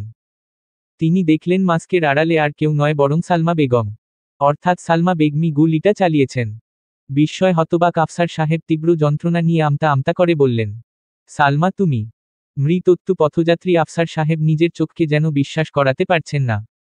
জীবনের শেষ মুহূর্তে তিনি এত সত্যের সম্মুখীন হবেন তা উনার কল্পনাতীত ছিল। তিনি ফ্যালফ্যাল করে চেয়ে আছেন তার সম্মুখে দাঁড়িয়ে থাকা ব্যক্তিটির পানে। তার এ চাহনিতে ছেয়ে আছে তীব্র যন্ত্রণা আর্তনাদ। কিন্তু আফসার সাহেবের এ চাহনি দেখেও না দেখার ভান করে উপেক্ষা করছে তার সম্মুখে দাঁড়ানো তিনটি মানুষ। আফসার সাহেব যন্ত্রণায় কাতরাতে কাতরাতে ভীষণ ফুটবল গলায় সালমা বেগমকে বললেন, শেষমেশ তুমি আমার উপর গুলি চালালে। সালমা বেগমের গলার কাছে ধীরে ধীরে কান্নার দলা যেন জমতে শুরু করেছে। কিন্তু উনি নিজেকে যথাসম্ভব সামলানোর চেষ্টা করে শক্ত কণ্ঠে বললেন, আপনি কাজটাই এমন করেছিলেন যে আপনাকে না মেরে ফেলা অবধি আমি শান্তিতে থাকতে পারতাম না। তুমি এমন কিছু করবে এটা কখনোও ভাবিনি আমি সালমা। আমিও কখনো ভাবিনি আপনি রেপের মতো জঘন্য কাজ করবেন। তাও আবার নিজের মেয়ের বয়সী একটা মেয়েকেছি। আপনার কাজের জন্য এই শাস্তিই আপনার প্রাপ্য। আপনি না কখনো একজন ভালো স্বামী হয়ে উঠতে পেরেছেন না একজন ভালো বাবা হয়ে উঠতে পেরেছেন। আর ভালো মানুষ সে তো দূরের কথা। আফসার সাহেবের ভেতরের সবকিছু যেন মুছড়ে আসছে। তিনি আর কথা বলতে পারলেন না। ঠোঁট নাড়ানোর শক্তিটাও ধীরে ধীরে হারিয়ে বসছেন। চোখের সামনে ধীরে ধীরে সব ঝাপসা দেখতে লাগলেন তিনি। একেই বুঝি মরণ যন্ত্রণা বলে? মৃত্যুর সময় এত কষ্ট হয় বারবার তার মনে হচ্ছে এই বুঝি শেষ নিঃশ্বাস ত্যাগ করবেন তিনি। তার ক্রমশ ফুটবল স্নায়বিক শক্তি দিয়ে তিনি বহু কষ্টে ঠোঁট নাড়িয়ে ভেঙে ভেঙে কথা বলার চেষ্টা করলেন। শেষবারের মতো সাবিহা আর সাবিতকে দেখতে দাও। আফসার সাহেবের এই আকুতি শুনে অল্প বিস্তর কেঁপে উঠলেন সালমা বেগম। এবার কণ্ঠনালীতে কান্নার দলাগুলো রীতিমতো যুদ্ধ লাগিয়ে দিল। যেন এই বুঝি দু চোখ বেয়ে পড়ে যাবে তারা। আফসার সাহেবের এই আকুতি অগ্রাহ্য করল তিনজনে। রাগিব বলে উঠল, সে আশা দুরাশা মিস্টার আফসার সাহেব। কারণ ওদের কেউই এখানে নেই। আর আমি চাইও না ওরা আপনার এই অবস্থা দেখুক। অসহনীয় যন্ত্রণায় আফসার সাহেবের দু চোখ বেয়ে অশ্রু ঝরতে লাগল। মৃত্যুর একেবারে দ্বারপ্রান্তে দাঁড়িয়ে এই প্রথমবারের মতো অনুশোচনা অনুভব করলেন তিনি। কিন্তু ততক্ষণে যে দেরি হয়ে গিয়েছে। রাগিব বিলম্ব না করে আফসার সাহেবের বুকের বাম পাশে গুলি করল। সেই গুলি গিয়ে লাগল আফসার সাহেবের হৃৎপিণ্ড বরাবর। কয়েক সেকেন্ডের মধ্যে দেহের সকল রক্ত চলাচল বন্ধ হয়ে গেল। মৃত্যু বরণ করলেন তিনি। তবে শেষ মুহূর্তে সাথে নিয়ে গেলেন অসীম অনুশোচনা পাপের প্রায়শ্চিত্ততা। আফসার সাহেবের শেষ নিঃশ্বাস ত্যাগ হতে দেখে সালমা বেগম আর নিজেকে সামলে রাখতে পারলেন না। ভেঙে পড়লেন তিনি। ফলস্বরূপ হাত হতে পিস্তল ফেলে ধপ করে মাটিতে বসে পড়লেন তিনি। রাগিব এগিয়ে এলো তার দিকে। তার দু বাহু ধরে তাকে সান্ত্বনা দেওয়ার চেষ্টা করল। কিন্তু সালমা বেগম শান্ত হলেন না। উপরন্তু তার কান্নার বেগ বেড়ে গেল। তিনি কাঁদতে কাঁদতেই বললেন, কেন উনি ভালো হলেন না রাগিব? কেন উনি এত খারাপ কাজ করলেন? আজ যদি উনি এসব কাজ ছেড়ে আমাদের সাথে সুখী সংসার কাটাতো তবে আমার দ্বারা এই কাজ হতো না। এই বলে উনি ফুপিয়ে ফুপিয়ে কাঁদতে লাগলেন। কিক বাদে পুনরায় বললেন, কিন্তু কি করব রাগিব বলো? আমার ধৈর্য সহ্য যে সীমা পেরিয়ে গিয়েছিল। বিয়ের পর থেকে উনার অত্যাচার অবহেলা খারাপ কাজগুলো মুখ বুজে সহ্য করে করে এত বছর পার করলাম। আর এই বয়সে এসে উনার এই কাজ সম্পর্কে শোনা এটা কখনো আশা করিনি আমি। হঠাৎ কি মনে হলো জানি না। তবে উনার প্রতি নতুন পুরাতন সব রাগ জেগে উঠল যেন আমার। কেমন যেন প্রতিশোধপ্রায়ণা হয়ে উঠলাম আমি। এরই ফলে আজকের এই মার্ডার করতে বাধ্য হলাম আমি। এই বলে সালমা বেগম কান্নায় ভেঙে পড়লেন। তাকে সান্ত্বনা দিল রাগিব ও অনিক উভয়েই। হোটেলের বারান্দায় দাঁড়িয়ে প্রশান্ত হৃদয় আকাশ দেখছে রাগিব। রাতের স্নিগ্ধ আকাশ দেখতে আজ তার ভীষণ ভালো লাগছে। বহুদিন পর আজ হৃদয় হালকা অনুভব করছে সে। এ মুহূর্তে তার মেজাজ ফুরফুরে। আফসার সাহেবের উপর নিজের বোনের খুনের শোধ তুলতে পেরে আজ যে যেন মুক্ত। তার এই ভালো সময়টাকে আরও উপভোগ্য করে তুলতে সে এক গ্লাস ড্রিঙ্ক নিয়ে বারান্দায় দাঁড়িয়ে পান করতে লাগল। হঠাৎ সে অনুভব করল তাকে পিছন থেকে কেউ জড়িয়ে ধরেছে। তার পিঠে মাথা রেখেছে। ক্রমশ তার পিছে দাঁড়িয়ে থাকা ব্যক্তিটির হাত দুটো তার বুকের উপর এসে ভর করল। তার আর বুঝতে বাকি রইল না এই মুহূর্তে সে বাদে আর কে উপস্থিত রয়েছে রুমে। রাগিব সাবিহার উপস্থিতি টের পাওয়া মাত্রই পিছে ঘুরে সাবিহাকে জড়িয়ে ধরে। তার এক হাত ড্রিঙ্কসের গ্লাসে, অপর হাত সাবিহার পিঠে। অকল্পনীয়ভাবে সাবিহাকে কাছে পেয়ে রাগিব কিক্ষণের জন্য নিজের বাকশক্তি হারিয়ে ফেলে। শুধু খুশিতে বড় বড় নিঃশ্বাস ফেলতে লাগে সে।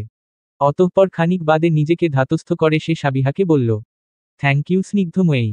থ্যাংক ইউ আমার জীবনে ফিরে আসার জন্য। আমি যে কি খুশি হয়েছি তা ভাষায় প্রকাশ করতে পারছি না। সাবিহা এতক্ষণ নীরবে রাগিবকে জড়িয়ে ধরেছিল। অনুভব করছিল তার ভালোবাসার পুরুষটিকে। এতদিনের দূরত্ব কিছুটা হলেও কমিয়ে আনার চেষ্টা করছিল। রাগিবের কথা শুনে সে মৃদু শব্দে হেসে বলল, তোমার ওভাবে দাঁড়িয়ে থাকাতেই বুঝতে পেরেছি তোমার খুশির মাত্রাটা। দুজনে আর কথা বলল না। এভাবেই নীরবে নিভৃতে কেটে গেল কিছু মুহূর্ত। দুজন দুজনকে ওভাবে জড়িয়ে ধরিয়েই কাটিয়ে দিল ভালোবাসায় মোড়ানো কিছু মুহূর্ত। বেশ কিছুক্ষণ পেরিয়ে যাওয়ার পর সাবিহা বলল, একটা রিকোয়েস্ট রাখবে আমার? রাগিব জড়িয়ে ধরেই বলল, একটা না, তোমার 1000টা রিকোয়েস্ট রাখতে রাজি আমি। আমি তোমার সম্পর্কে যা জেনেছি এর বেশি আমাকে জানতে দিও না প্লিজ। তোমাকে আমি যতটুকু চিনি ততটুকুই থাকুক। এর বেশি আমি তোমার সম্পর্কে আর কিছু জানতে চাই না। রাগিব ঈষৎ হাসল। বলল, ঠিক আছে। এই আমিকেই তুমি ভালোবাসো। আড়ালের আমিটাকে না হয় আধারেই ঠেলে দেই তোমার জন্য। সাবিহা নিশ্চুপ রইল। রাগিবের কথা ভীষণ খুশি হল সে। এরই ফলে রাগিবকে দ্বিতীয় অনুরোধ করার সাহস পেল সে। এবার সে বলল, আরেকটা রিকোয়েস্ট? হ্যাঁ বলো। আমি আমার বাবাকে খুব ভালোবাসি রাগিব। আমি 1000 চেষ্টা করেও আব্বুকে ঘৃণা করতে পারছি না। বারবার আব্বুর সাথে কাটানো স্মৃতিগুলো ভেসে আসছে। সত্যি বলতে এই পৃথিবীতে আমি সবচেয়ে বেশি ভালোবাসতাম আমার আব্বুকে। ইভেন এখনো বাসি। আম্মুর চেয়ে আব্বুকে সবসময় বেশি ভালোবেসেছি। এজন্য কখনোই চাইব না আব্বুর কোনো ক্ষতি হোক। কিন্তু আব্বু খারাপ কাজ করেছে। খারাপ কাজ বললে ভুল হবে। পাপ করেছে। এ পাপের শাস্তিও যে দেওয়া উচিত সেটাও জানি। আমিও চাই আব্বু তার শাস্তি ভোগ করুক। কিন্তু কখনোই আব্বুর মৃত্যু চাইব না, কোনো মেয়েই স্বেচ্ছায় তার বাবার মৃত্যু চাইবে না। সবচেয়ে বড় কথা আমি কখনোই আব্বুর মৃত মুখ দেখতে পারবো না, সহ্য করতে পারবো না। তাই রাগিব তোমাকে রিকোয়েস্ট করছি, আব্বুকে যা করার করো। কিন্তু মেয়েরও না দয়া করে। আমি পারবো না এটা সহ্য করতে। রাগিব মুহূর্তেই সাবিহাকে ছেড়ে দিয়ে দাঁড়ালো। তার চোখে চাপা ক্রোধ বিরাজ করছে। সাবিহা তা দেখেও উপেক্ষা করল। পূর্বের ন্যায় বলল, প্লিজ রাগিব, আমার অনুরোধটা রাখো। আমি কখনো আমার বাবার মৃত্যু দেখতে পারবো না। সবচেয়ে বড় কথা আমি এটা কখনোই মেনে নিতে পারবো না আমার স্বামী আমার বাবার খুনি। আমি কখনোই তোমার সাথে একই ছাদের নিচে থাকতে পারবো না। রাগিব কিছু বলতে চাইল, সাবিহাকে বুঝাতে চাইল। কিন্তু সাবিহা যেন আজ কিছুই না বুঝার পণ করে এসেছে। সে রাগিবকে কথা বলার সুযোগ না দিয়েই রাগিবের দুহাত নিজের হাতের মুঠোয় নিয়ে বলল, প্লিজ রাগিব, তুমি আব্বুকে যা শাস্তি দিবে আমি মেনে নিব। কিন্তু মৃত্যু না। আমি কখনোই মেনে নিতে পারবো না এটা। সাবিহার এসব কথা শুনে রাগিব যেন এখন অথই সাগরে পড়ল। এখন কি করবে সে যে আগেই আফসার সাহেবকে মেরে ফেলেছে এটা সাবিহাকে বুঝাবে কি করে সে? সাবিহা এখন প্রায় উন্মাদ হয়ে আছে। এ মুহূর্তে সাবিহাকে শত বুঝিয়েও লাভ হবে না তা জানে রাগিব। তাহলে কি এ কারণে সে সাবিহাকে চিরদিনের জন্য হারিয়ে ফেলবে? এ কথা ভাবতেই শিউরে উঠল রাগিব। না, এমনটা হতে দেওয়া যাবে না। কিছুতেই সাবিহাকে নিজের থেকে দূরে সরানো যাবে না। সে যে তার স্নিগ্ধময়ীকে নিজের থেকেও বেশি ভালোবাসে। রাগিব কিক্ষণ সাবিহার দিকে চেয়ে রইল। অতঃপর আচমকা সাবিহাকে জড়িয়ে ধরে বলল, তুমি চিন্তা করো না সাবিহা। আমি এমন কিছুই করব না। মিথ্যে বলল রাগিব। নিজের মাঝে তীব্র সংকোচ ভাব অনুভব করল। কিন্তু উপলব্ধি করল সাবিহার স্বস্তি, সাবিহার হাসি। নিজের রুমে সাবিহাকে ঘুম পাড়িয়ে রেখে রাগিব অনিকের রুমে প্রবেশ করল। অনিকের মুখোমুখি দাঁড়িয়ে হিনহিনে কণ্ঠে বলল, যেভাবেই হোক সাবিহার বাবার মৃত্যুকার অ্যাক্সিডেন্ট হিসেবে দেখাবি। কোনোভাবেই যেন সাবিহা জানতে না পারে যে ওর বাবার মৃত্যুর জন্য আমি আর ওর মা দায়ী। কতদিন পারবে সাবিহার কাছ থেকে ওর বাবার মৃত্যুর সত্য লুকিয়ে রাখতে? সালমা বেগমের শঙ্কিত গলার প্রশ্ন। রাগিব সালমা বেগমের এ প্রশ্ন শুনে কিক্ষণ নত মস্তকে বসে রইল।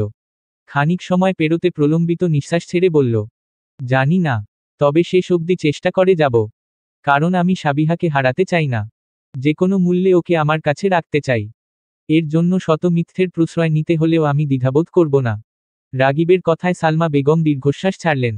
জানালার ধার হতে এসে সোফায় বসলেন। রাগিব তার মুখোমুখি একটি চেয়ারে বসে আছে। রাগিবের চেহারায় স্পষ্ট দুশ্চিন্তার ছাপ।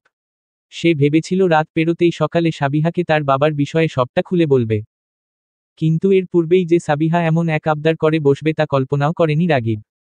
ঠোঁটের আগায় দুহাতের তর্জনী আঙুল ঠেকিয়ে ভাবনায় নিমগ্ন রাগিব। তার ভাবনায় ঘুরছে সাবিহা। সালমা বেগম তা স্পষ্ট বুঝতে পারলেন। তিনি রাগিবকে কোমল গলায় জিজ্ঞেস করলেন, সাবিহাকে এত ভালোবাসো? রাগিব জবাব দিল না, সালমা বেগমের দিকে নিষ্পলক চেয়ে বলল, হ্যাঁ। আর আমি একমাত্র জানি ওর প্রতি আমার ভালোবাসার কোনো সীমা নেই। সালমা বেগম প্রথমে মৃদু হাসলেন। অতঃপর জানালার দিকে চেয়ে দীর্ঘশ্বাস ফেলে বললেন, আমার মেয়ের কপাল ভালো, তোমার মতো জীবনসঙ্গী পেয়েছে বলে। মাঝে মাঝে ভাবি ওর ভাগ্য যদি আমার মতো হতো। ও যদি ওর বাবার মতো কোনো ছেলেকে জীবনসঙ্গীকে হিসেবে পেত তাহলে ওকে আমি কিভাবে সামলাতাম? রাগিব প্রত্যুত্তর করল না। সালমা বেগমের দিকে কিক্ষণ চেয়ে রইল। অতঃপর আকস্মাৎ প্রশ্ন করে বসল, আপনি যখন নিজ হাতে আপনার স্বামীকে গুলি করলেন তখন আপনার একবারও হাত কাঁপেনি আন্টি? সালমা বেগম ঘাড় ঘুরিয়ে রাগিবের দিকে চাইলেন। নিষ্পলক চাহনিতে দৃঢ়তার সহিত জবাব দিলেন, না, একটুও হাত কাঁপেনি। বরং উনাকে গুলি মারার পর মনে হচ্ছিল আমার ভেতরকার কোনো বড় বোঝ যেন নেমে গিয়েছে। সাবিহার বাবাকে তুমি জানতে মাত্র কয়েক মাসের জন্য। অথচ উনার সাথে আমার সম্পর্ক ছিল 25 বছরেরও বেশি সময়। এই 25 বছরে রোজ উনাকে দেখেছি আমি।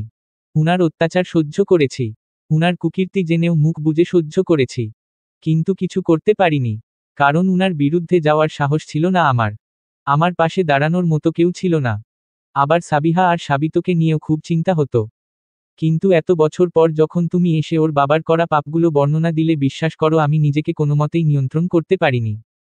হ্যাঁ, ভেতর থেকে ভেঙে চুরমার হয়ে গিয়েছিলাম। কিন্তু মনের কোনায় কোথাও তখন প্রতিশোধ নেওয়ার ইচ্ছা জেগে ওঠে। তবে সে সময়েও সুযোগ ছিল না। পরবর্তীতে যখন তুমি আমাকে তোমার প্ল্যানের কথা বললে তখন আমি বেশ সাহস জুগিয়েই তোমাকে কথাটা বলি। আর তুমিও রাজি হয়ে যাওয়ায় তখন সাহসটা আরও বেড়ে যায়। অবশ্য সাবিহা যদি ওর বাবার আড়ালে লুকিয়ে আমাকে কখনো শুটিং না শেখাতো তবে আজ হয়তো আমি উনাকে মারতে পারতাম না। এই বলে একটি দীর্ঘশ্বাস ফেললেন সালমা বেগম। রাগিব কিঞ্চিত বিস্মিত চাহনিতে সালমা বেগমের দিকে চেয়ে আছে। সে সাবিহার মাকে নিজের মা মনে করে। তবে কখনো ঠিক ওভাবে সম্বোধন করা হয়ে ওঠেনি তাকে। রাগিব জানে মায়েরা কোমল হৃদয়ের হয়। পৃথিবীর সব ভালোবাসা মায়া মমতা তাদের মাঝে সমাহিত থাকে। মায়েরা কখনো খুনি হয় না, মায়েরা কখনো কাউকে হত্যা করতে পারে না, কিন্তু সাবিহার মাকে দেখে তার সে ধারণা বদলে গিয়েছে। সে এখন জানে মায়েরা কঠোর হয়। পরিস্থিতি ভেদে তারা নিজেদের প্রস্তরের ন্যায় দৃঢ় করে তুলতে পারে। মায়েদেরও সহ্য সীমা থাকে। যখন সে সহ্য সীমা অতিক্রম হয়ে যায় তখন তারা প্রতিবাদী হয়ে উঠে, রক্ষক হয়ে ওঠে। প্রয়োজনে খুন করতেও তাদের হাত কাঁপে না। সালমা বেগমকে বেশ কিছু কথা বলার ছিল রাগিবের। কিন্তু অনিকের কল আসায় তা আর করা হয়ে ওঠেনি। ফোনে অনিকের কল আসতেই সে উঠে চলে যায়। আফসার সাহেবের বাসা লোকারণ্য। কোথাও যেন তিল ধারণের ঠাঁই নেই। উপস্থিত প্রতিটা মানুষের চেহারা বিষণ্ণপূর্ণ। কারো কারো মুখে আফসোসের বাণী। প্রত্যেকেই আফসার সাহেবের মৃত্যু নিয়ে হা হুতাশ করছে। আজ সকালে আফসার সাহেবের লাশ পাওয়া গিয়েছে। তবে লাশটা অক্ষত নেই। গলে পচে মাটিতে মিশে যাওয়ার জোগাড় হয়ে এসেছে। চেহারা দেখে বুঝার উপায় নেই এটা কার লাশ। 3 দিন পর গতকাল রাতে স্থানীয় পুলিশ স্টেশন থেকে সাবিহার ফোনে কল আসে যে তার বাবার লাশ পাওয়া গিয়েছে। সে এই খবর প্রথমে বিশ্বাস করতে চায়নি। এজন্য রাগিবকে নিয়ে পুলিশ স্টেশনে ছুটে চলে গিয়েছে সে। সেখান থেকে গিয়েছে মগে রাখা আফসার সাহেবের লাশ দেখে কিছুতেই বুঝার উপায় ছিল না যে এটি তার লাশ। সাবিহা এটি বিশ্বাস করতে চায়নি। শেষমেশ ডিএনএ স্যাম্পল মিলিয়ে সে নিশ্চিত হয়েছে। আফসার সাহেবের লাশ এতটাই পচে গিয়েছিল যে তার শরীরে গুলিবিদ্ধ স্থানগুলোও এক দেখায় শনাক্ত করা যায়নি। অবশ্য এমনটাই চেয়েছিল রাগিব। পুলিশদের সাহায্যে সে আফসার সাহেবের খুনোকে অ্যাক্সিডেন্টের রূপ দিয়েছে। সবাইকে দেখিয়েছে সেদিন রাতে বাসা হতে বেরিয়ে একটি বারে গিয়ে মদা পান করে মাতাল হয়ে গাড়ি চালাচ্ছিলেন তিনি। অতঃপর শুনশান একটি সড়কে গাছের সাথে বাড়ি খেয়ে গাড়িসহ পরিত্যক্ত একটি খালে পড়ে যান তিনি। পোস্টমর্টমের এই রিপোর্টটাও খুব সহজেই বিশ্বাস করে নেয় সাবিহা। সে জানত তার বাবা নিখোঁজ এবং সে চেয়েছিল তার বাবা নিখোঁজই থাকুক। অন্তত তার ধরাছোঁয়ার বাইরে যেন থাকে তার বাবা, এমনটাই চাওয়া ছিল তার। কারণ আফসার সাহেবকে দেখলেই সাবিহার পুরনো কথাগুলো মনে পড়ে যাবে, তার প্রতি ঘৃণা জন্মাবে, যা সে চায় না। এজন্যই সাবিহা এমনটা চাইছিল। কিন্তু সে জানত না তার বাবা এভাবে মারা যাবে, এভাবে তাকে ছেড়ে চলে যাবে। আফসার সাহেবের লাশ নিয়ে যাওয়া হলো। সাবিহা নির্বাক। সে হতভম্বের ন্যায় বসে আছে। তার চোখ দিয়ে এক ফোঁটাও অশ্রু ঝরছে না। কিন্তু ছোট সাবিত কাঁদছে। বাঁধভাঙা মর্মন্ত্রণায় কাঁদছে সে। এভাবে কাঁদতে কাঁদতেই সে সবার সাথে আফসার সাহেবের লাশ নিয়ে কবরস্থানের দিকে গেল। এদিকে সালমা বেগম নিজের রুমের জানালার ধার ঘেঁষে দাঁড়িয়ে আছেন। তার দৃষ্টি স্থির, শান্ত, মনের মাঝে নেই কোনো অস্থিরতা, নেই কোনো অপরাধবোধ। আছে যেন শুধুই শান্তি। নিজ স্বামীকে নিজ হাতে খুন করে তিনি চিন্তিত নন, বরং এ কয়দিন ফুরফুরে মেজাজ নিয়ে আছেন তিনি। আফসার সাহেবের শেষ দর্শন করেননি সালমা বেগম। রুম হতে শুধু স্বামীর কফিনটাই দেখেছেন তিনি। এর মধ্যে কারোর সামনেই আসেননি তিনি, কারণ তিনি লোকেদের সামনে দুঃখী হওয়ার ভান করতে চাননি, মিথ্যে অশ্রু ঝরাতে চাননি। আর কার জন্যই বা অশ্রু ঝরাবেন তিনি? ওই কলুষিত হৃদয়ের পাপীর জন্য না, হার ভান করা সম্ভব নয়। এখন হতে তিনি মুক্ত। সকলের সামনে মিথ্যে হাসি মুখে নিয়ে চলা হতে তিনি মুক্ত। এখন তিনি মন থেকে হাসবেন, হৃদয় খুলে হাসবেন। আজ হতে তিনি এ মিথ্যে বন্ধন হতে মুক্ত। কেটে গিয়েছে 2 মাস। সাবিহার জীবনে বদলে গিয়েছে অনেক কিছুই। এখন সে সুস্থ, স্বাভাবিক। অথচ গত 1 মাস পূর্বেও সে মানসিকভাবে পুরোপুরি স্থির ছিল না। আফসার সাহেবের মৃত্যু তাকে ভেতরে থেকে বেশ ফুরবল করে দিয়েছিল। সেই 1 মাস সাবিহা কারোর সাথেই ঠিকঠাক কথা বলেনি। প্রয়োজন ছাড়া একটি কথাও তার মুখ হতে বের হয়নি। তার এই অবস্থার উন্নতি ঘটেছে রাগিবের জন্য। এ সংকটপূর্ণ পরিস্থিতিতে সে সাবিহার মনোবল বাড়িয়েছে। সাবিহাকে সাধ্যমতো সময় দিয়েছে। তারই এই আচরণে সাবিহা পূর্বের মতো জীবন ফিরে পেয়েছে। নিজেকে বানিয়েছে পুরনো সেই সত্তার ন্যায় মজবুত ও দৃঢ়।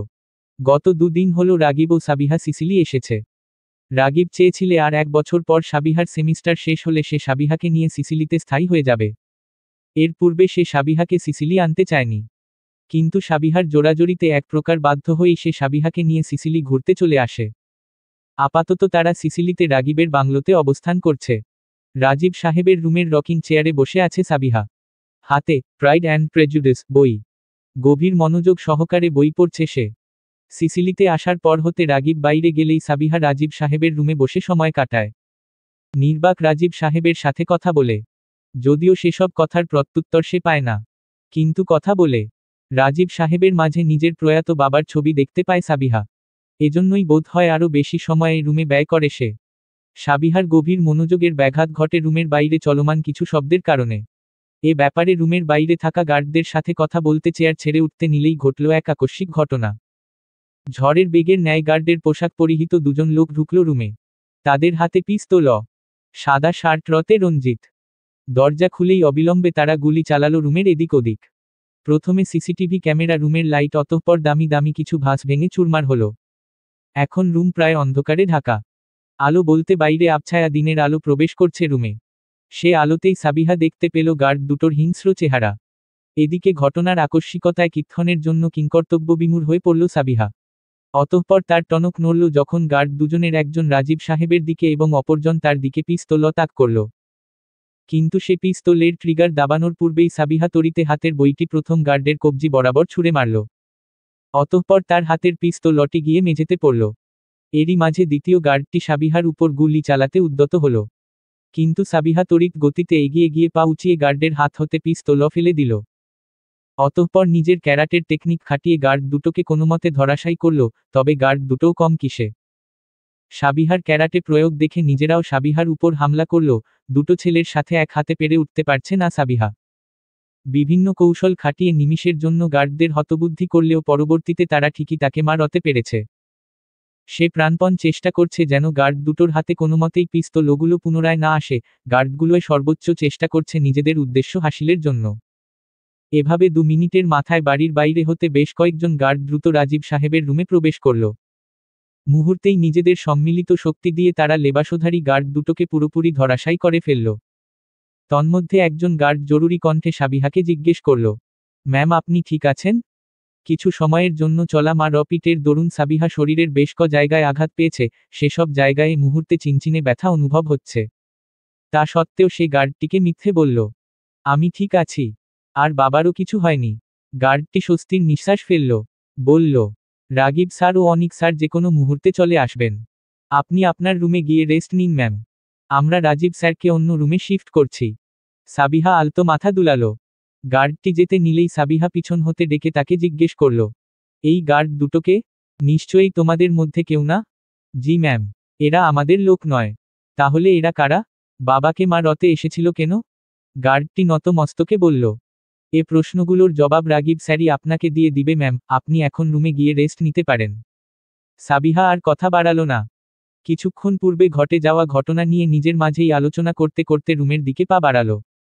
গার্ড দুটোর হাত এবং পা চেয়ারের সাথে বেঁধে রাখা। তাদের চোখে বিরাজ করছে ভয়, প্রাণ হারানোর ভয়। তারা রাগিবের চাহনি দেখছে। রাগিবের চাহনিতে স্পষ্ট রূপে হিংস্রতার দেখা মিলছে। রাগিব তন্মধ্যে একজনের চুলের মুঠি ধরে দাঁতে দাঁত পিষে বলল, গ্যাব্রিয়েল পাঠিয়েছে না তোদের? গার্ড দুটো মুখ বুজে রইল, জবাব দিল না। এতে রাগিব রেগে গিয়ে হাতের পিস্তলটা দ্বিতীয় গার্ডের মাথায় তাক করতেই গার্ড সাথে সাথে জবাব দিল, হ্যাঁ হ্যাঁ, গ্যাব্রিয়েল স্যারই পাঠিয়েছে আমাদের। রাগিব আর কথা বাড়ালো না। কয়েক কদম দূরে এসে গার্ডগুলোর দিকে পিস্তল তাক করে বলল, সাবিহা আর বাবার ক্ষতির চেষ্টা করার জন্য। এই বলে সে পরপর দুটো গুলি দুজন গার্ডের কপাল বরাবর মারল।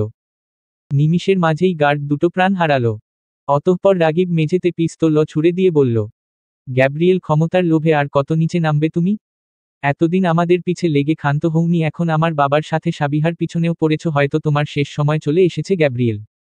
বয়সে বড় বলে অনেক ছাড় দিয়েছে তোমাকে, কিন্তু এখন আর না। সাবিহা অধীর আগ্রহে রাগিবের অপেক্ষা করছিল।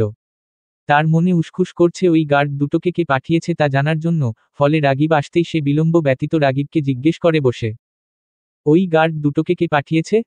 আর তারা বাবাকে মারতে এসেছিল কেন? সাবিহার এ আগ্রহ দেখে রাগিব মৃদু শব্দে হাসল। ভ্রু নাচিয়ে মিটিমিটি হেসে বলল, তোমাকে এর একটিরও জবাব দেওয়া যাবে না। কারণ তুমিই বলেছ আমার এ জগৎ সম্পর্কে আর নতুন করে কিছু জানতে চাও না তুমি। সেক্ষেত্রে এটাও বলা যাবে না। সাবিহার মুখটা ছোট হয়ে এলো। তার আগ্রহ সকল হাওয়ায় মিলিয়ে গেল। খানিকটা মিয়ে এলো সে। তার এহেন রূপ দেখে রাগিব চুপিসারে হাসল। ওয়াশরুমের দিকে এগুতে গিয়েও ফিরে এলো। অতঃপর সাবিহার নিকটে এসে তার বাহুতে হাত রেখে রাশভারী গলায় বলল, ক্ষমতার লোভ মানুষকে ব্যক্তি হতে জানোয়ার বানিয়ে দেয়। শুধু এটুকু জেনে রাখো, যারা বাবাকে মারতে এসেছিল তারা আমাদের পুরনো শত্রুর লোক। আমার বাবার সৎ ভাইয়ের ছেলের লোক ছিল ওরা। এই বলে সে পুনরায় যেতে নিল। কিন্তু ফিরতি পথ ধরে আবারও পূর্বের স্থানে ফিরে এলো। সাবিহার দিকে সগর্বে চেয়ে বলল, থ্যাঙ্কস স্নিগ্ধময়ী, আমার বাবাকে বাঁচানোর জন্য। বাই দা ওয়ে, ভাবছি তোমার কাছ থেকে ক্যারাটে ট্রেনিং নিব। যেন যখন তখন পিস্তল ছাড়াও শত্রুদের পুরোপুরি কাবু করতে পারি আমি। তো ম্যাডাম, কবে থেকে শুরু করবেন? সাবিহা মুহূর্তে দু হাত মুঠো করে সামনে দিয়ে ক্যারাটে শুরুর পজিশনে এসে বলল, আপনি বললে এখনই শুরু করে দিতে পারি স্যার।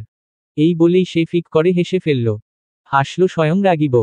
হঠাৎ মনে পড়েছে এমন ভঙ্গিতে রাগিব বলল, সাবিহা, ভেনিসের ফিরে চেরি ব্লোসম দেখতে যাবে? সাবিহা উৎফুল্লিত কণ্ঠে বলল, অবভিয়াসলি। এই প্রপোজাল আমি কিভাবে রিজেক্ট করতে পারি? রাগিব মৃদু হাসল। বলল, ওকে ডান ম্যাডাম, তাহলে ভেনিসে ফিরেই আমরা চেরি ব্লোসম পার্কে যাচ্ছি। সাবিহা রাগিবের কথার প্রত্যুত্তর করল না, অতি খুশিতে জড়িয়ে ধরল রাগিবকে। রাগিবও তাকে দু হাত দিয়ে দৃঢ়ভাবে আলিঙ্গন করল। ম্যাম, আপনার নামে পার্সেল এসেছে। এই বলে ডেলিভারি ম্যান সাবিহার দিকে একটি মোটা খাম ধরিয়ে দিল। সাবিহা তা হাতে নিয়ে এপাশ ওপাশ উল্টে দেখল।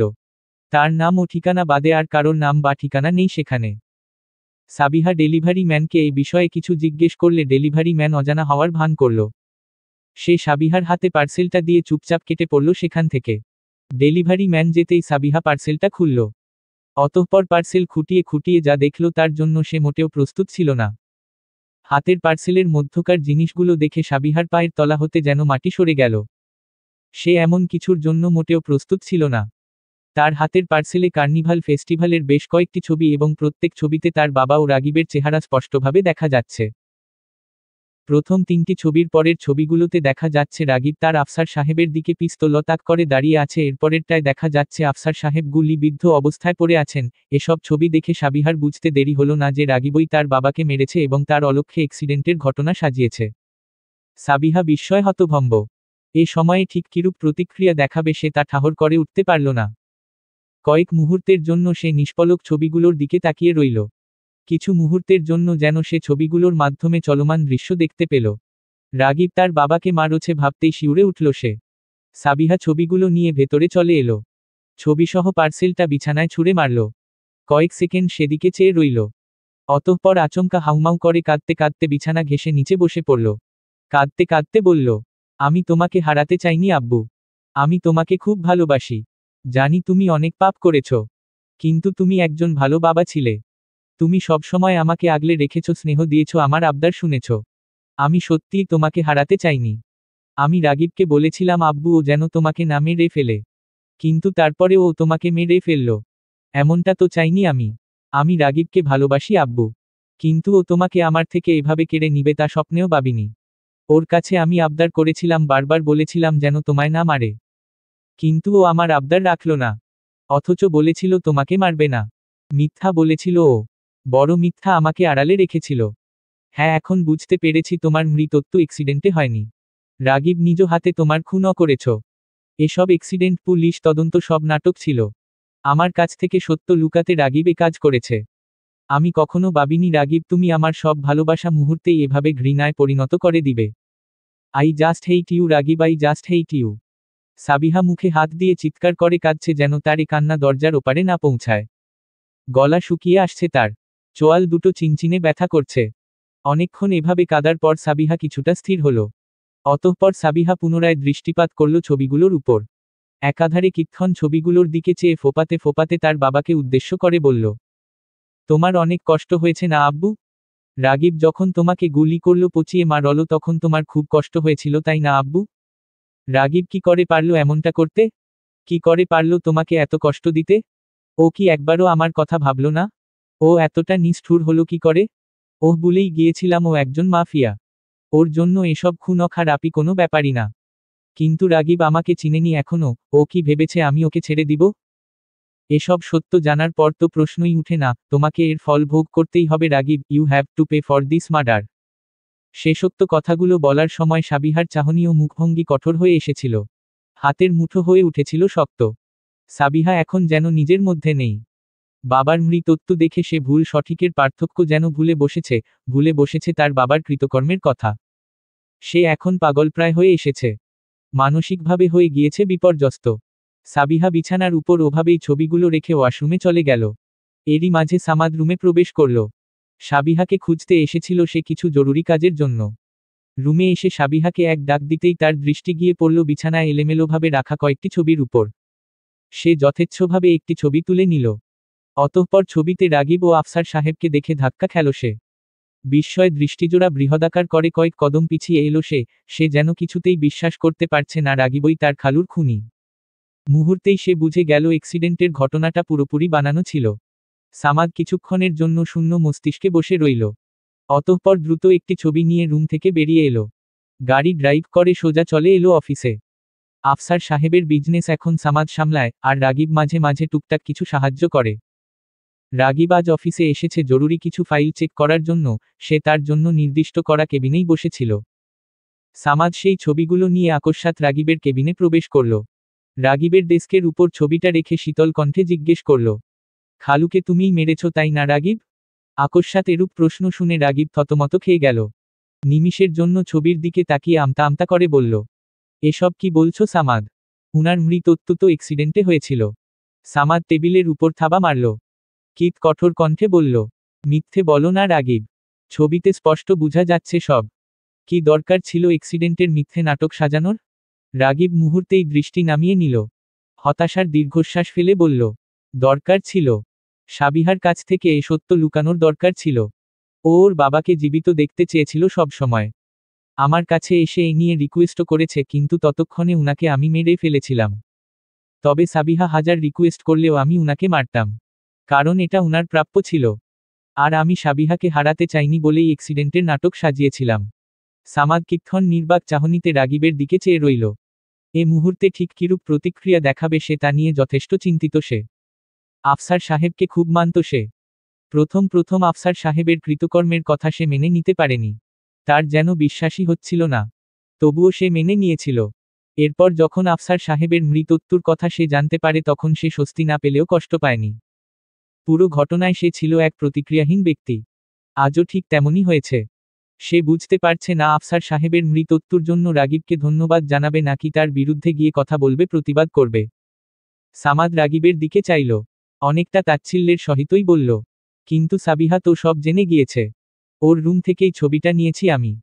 সামাদের হেন কথা শুনে রাগিবের পায়ের নিচ হতে মাটি সরে গেল যেন। কয়েক কদম পিছিয়ে এলো সে। মুখে হাত ঠেকিয়ে শঙ্কিত গলায় স্বগতোক্তি করল। যার ভয় ছিল ঘুরে ফিরে সেটাই হলো।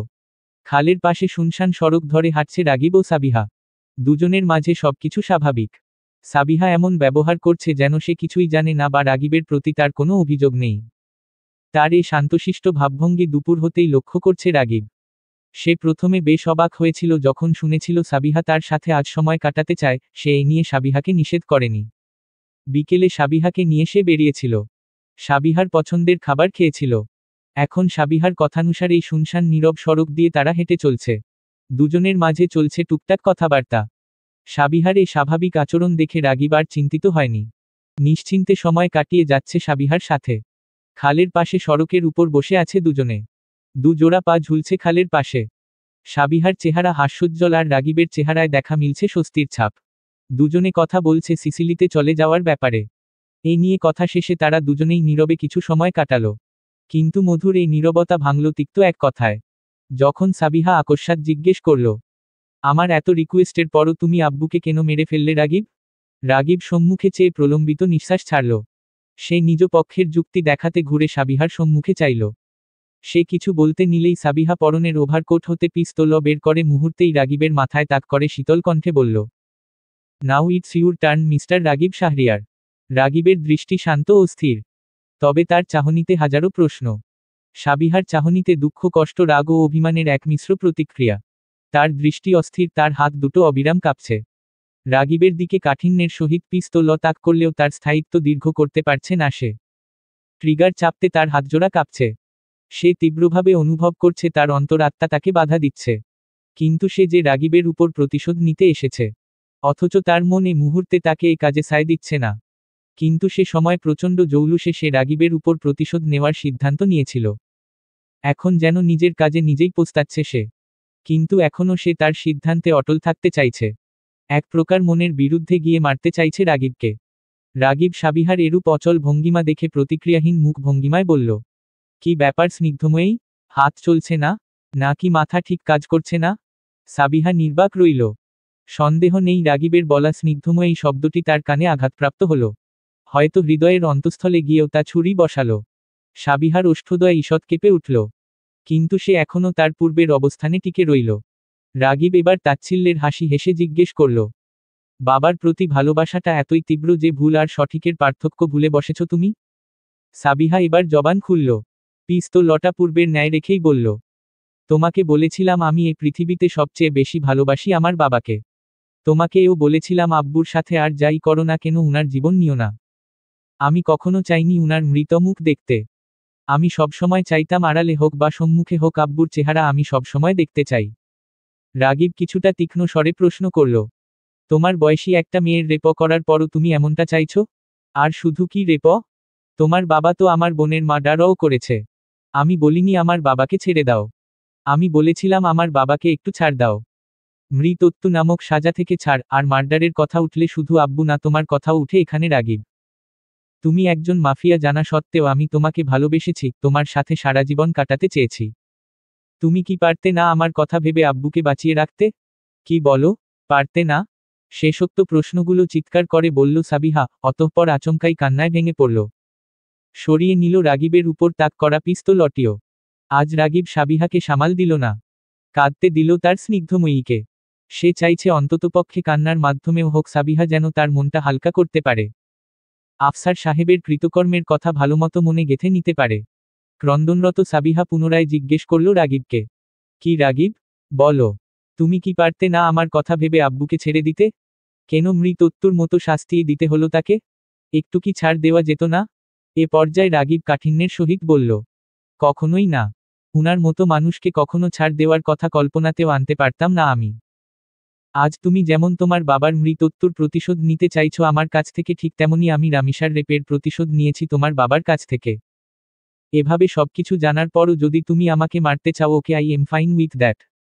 এই বলে রাগিব খানিকক্ষণ সাবিহার পানে নিষ্পলক চেয়ে রইল। অতঃপর ভঙ্গুর হৃদয় নিয়ে পুনরায় বলল, বাবার প্রতি ভালোবাসার সামনে ভুল ও সঠিকের পার্থক্য ভুলে এমন কাজ করতে পারবে তা কল্পনাও করিনি আমি। সাবিহা এখনো কাঁদছে। কাঁদতে কাঁদতেই হঠাৎ সে শক্ত হয়ে এলো। পুনরায় রাগিবের দিকে পিস্তল তাক করে প্রায় ফুটবল কণ্ঠে বলল, ছোটবেলা থেকে আদরে বেড়ে ওঠা মেয়েটা কি তার বাবাকে ভালোবাসবে না? 25 বছর ধরে পরম আদর স্নেহের ছায়াতলে বড় করে তোলা মানুষটার প্রতি কি ভালোবাসা আসবে না? এটা কি স্বাভাবিক না রাগিব? তুমি জানো, আব্বুকে যখনই আমি হাসতে দেখতাম তখন নিজের সব দুঃখ ভুলে যেতাম। আবার আব্বুকে যখন রেগে থাকতে দেখতাম তখন ভয় পেতাম ঠিকই, তবে সবার আগে আমি এগিয়ে যেতাম আব্বুর রাগ ভাঙাতে। চারপাশের বোধ জ্ঞান হওয়ার পর হয়তো কখনো এমন হয়নি যে আব্বু আমার কোনো আবদার রাখেনি। সব সময় সাবিতের চেয়ে আমাকে বেশি ভালোবাসা দিয়েছে।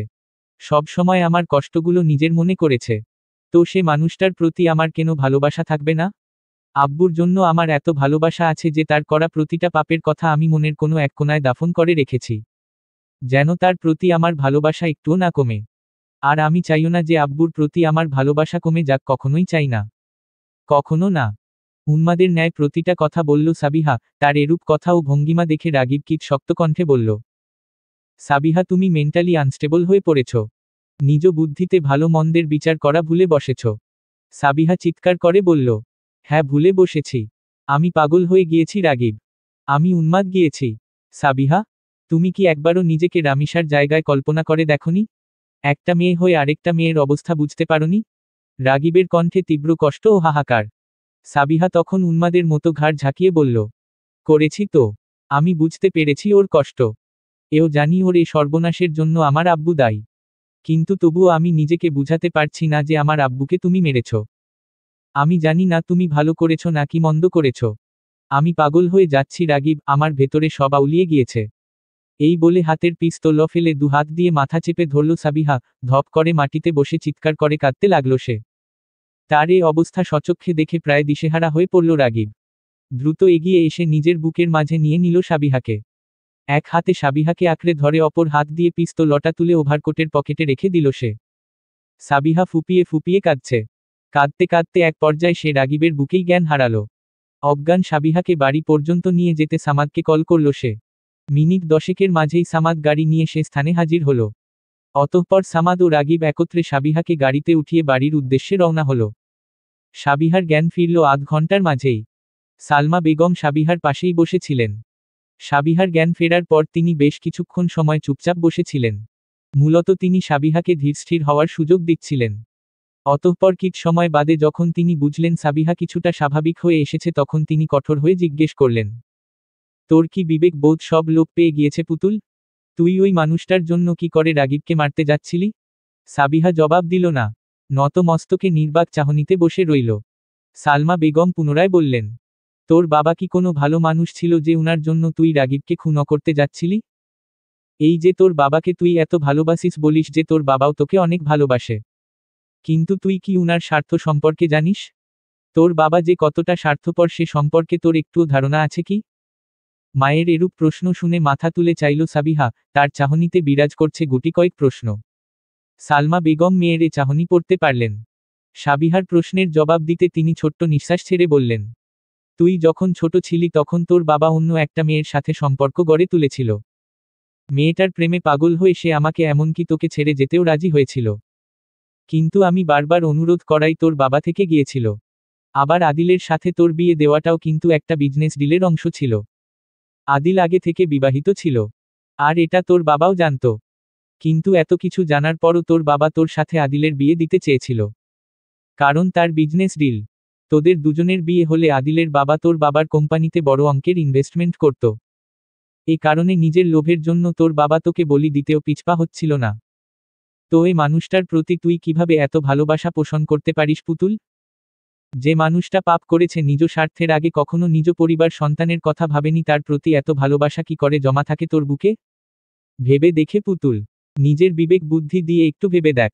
এই বলে সালমা বেগম কিক্ষণ চুপ করে রইলেন। এদিকে সাবিহা মায়ের কথাগুলো শোনার পর একদম বাকরুদ্ধ হয়ে পড়ল। সে বিশ্বাস করতে পারছে না যে তার বাবা এতটা স্বার্থান্বেষী একজন মানুষ। সে ভাবতে পারছে না তার বাবা নিজ স্বার্থের জন্য তাকে বলি দিতে বসেছিল।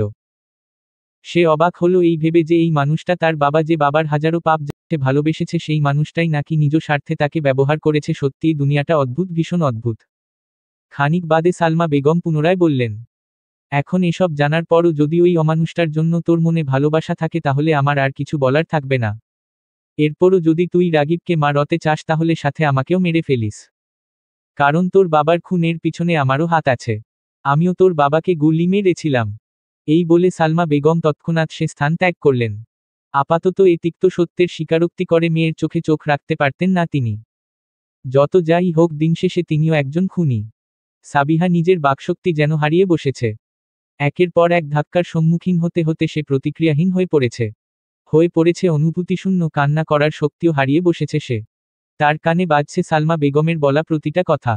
সে বিশ্বাস করতে পারছে না এসব তিক্ত সত্য। সাবিহা কিক্ষণ একাধারে নিচের দিকে কম্বলের উপর চেয়ে রইল। অতঃপর নিঃশব্দে প্রতিকারহীন রূপে কম্বল গায়ে জড়িয়ে শুয়ে পড়ল। বুঝে ফেলল নিজের ফোলা চোখজোড়া। মুহূর্তেই হারিয়ে গেল অদৃশ্য অস্পৃশ্য এক রাজ্যে, যেখানে আবেগ অনুভূতি বলতে কিছুই নেই। আছে শুধু শূন্যতা, নিরন্তর শূন্যতা। গ্যাব্রিয়েলের আস্তানায় ঢুকে তারই বাবাসহ তার সকল সাথীকে নিজ হাতে গুলি করে মেরে ফেলল রাগিব। এই কাজটা সে সম্পন্ন করেছে পরের দিন সকালেই। রাগিব গোপন সূত্রে খবর পেয়েছিল গ্যাব্রিয়েলই সাবিহাকে ওসব ছবি পাঠায়। মূলত গ্যাব্রিয়েলের লোকেরা ভিন্ন বেশে অনেকদিন যাবৎ রাগিবের পিছু নিয়েছিল। রাগিব যেখানে যেখানে যেত প্রায় প্রতি জায়গায় গ্যাব্রিয়েলের এক নতুন সাথী ভিন্ন বেশে রাগিবকে অনুসরণ করত। সেদিন কার্নিভাল ফেস্টিভ্যালেও এর ব্যতিক্রম হয়নি। এ কারণেই মূলত আফসার সাহেবকে গুলি করার দৃশ্যগুলো ক্যামেরায় বন্দি করতে পেরেছিল গ্যাব্রিয়েলের সেই লোক। গ্যাব্রিয়েলের মতলব ছিল সিসিলিতে সাবিহা ও রাজীব সাহেবকে মেরে রাগিবকে ফুটবল করে তোলা এবং সুযোগ বুঝে মাফিয়া দলের উপর নিজেদের কর্তৃত্ব স্থাপন করা। কিন্তু যখন সে এই প্ল্যানে ব্যর্থ হলো তখন সে ছবিগুলো ব্যবহার করে সাবিহাকে পথ ভুলিয়ে রাগিবের ক্ষতি করতে চাইছিল। তার মতলব ছিল সাবিহার মাধ্যমেই রাগিবকে ফুটবল করে তোলা বা মেরে ফেলা। কিন্তু রাগিবের কিছু হওয়ার পূর্বেই গ্যাব্রিয়েল প্রাণ হারালো স্বয়ং রাগিবের হাতে। অতঃপর গ্যাব্রিয়েলকে মেরে এত বছরের শত্রুতার ইতি টানল রাগিব। কেটে গিয়েছে প্রায় 1 মাস। এই 1 মাসে বদলেছে অনেক কিছু। সুস্থ স্বাভাবিক সাবিহা হয়ে উঠেছে অসুস্থ। গত 1 মাস যাবৎ সে পিটিএসডি নামক মানসিক রোগে আক্রান্ত হয়ে আছে। বাবার মৃত্যু আড়ালে লুকিয়ে থাকা সত্য, সব মিলিয়ে সাবিহার মানসিক অবস্থার অবনতি ঘটেছে।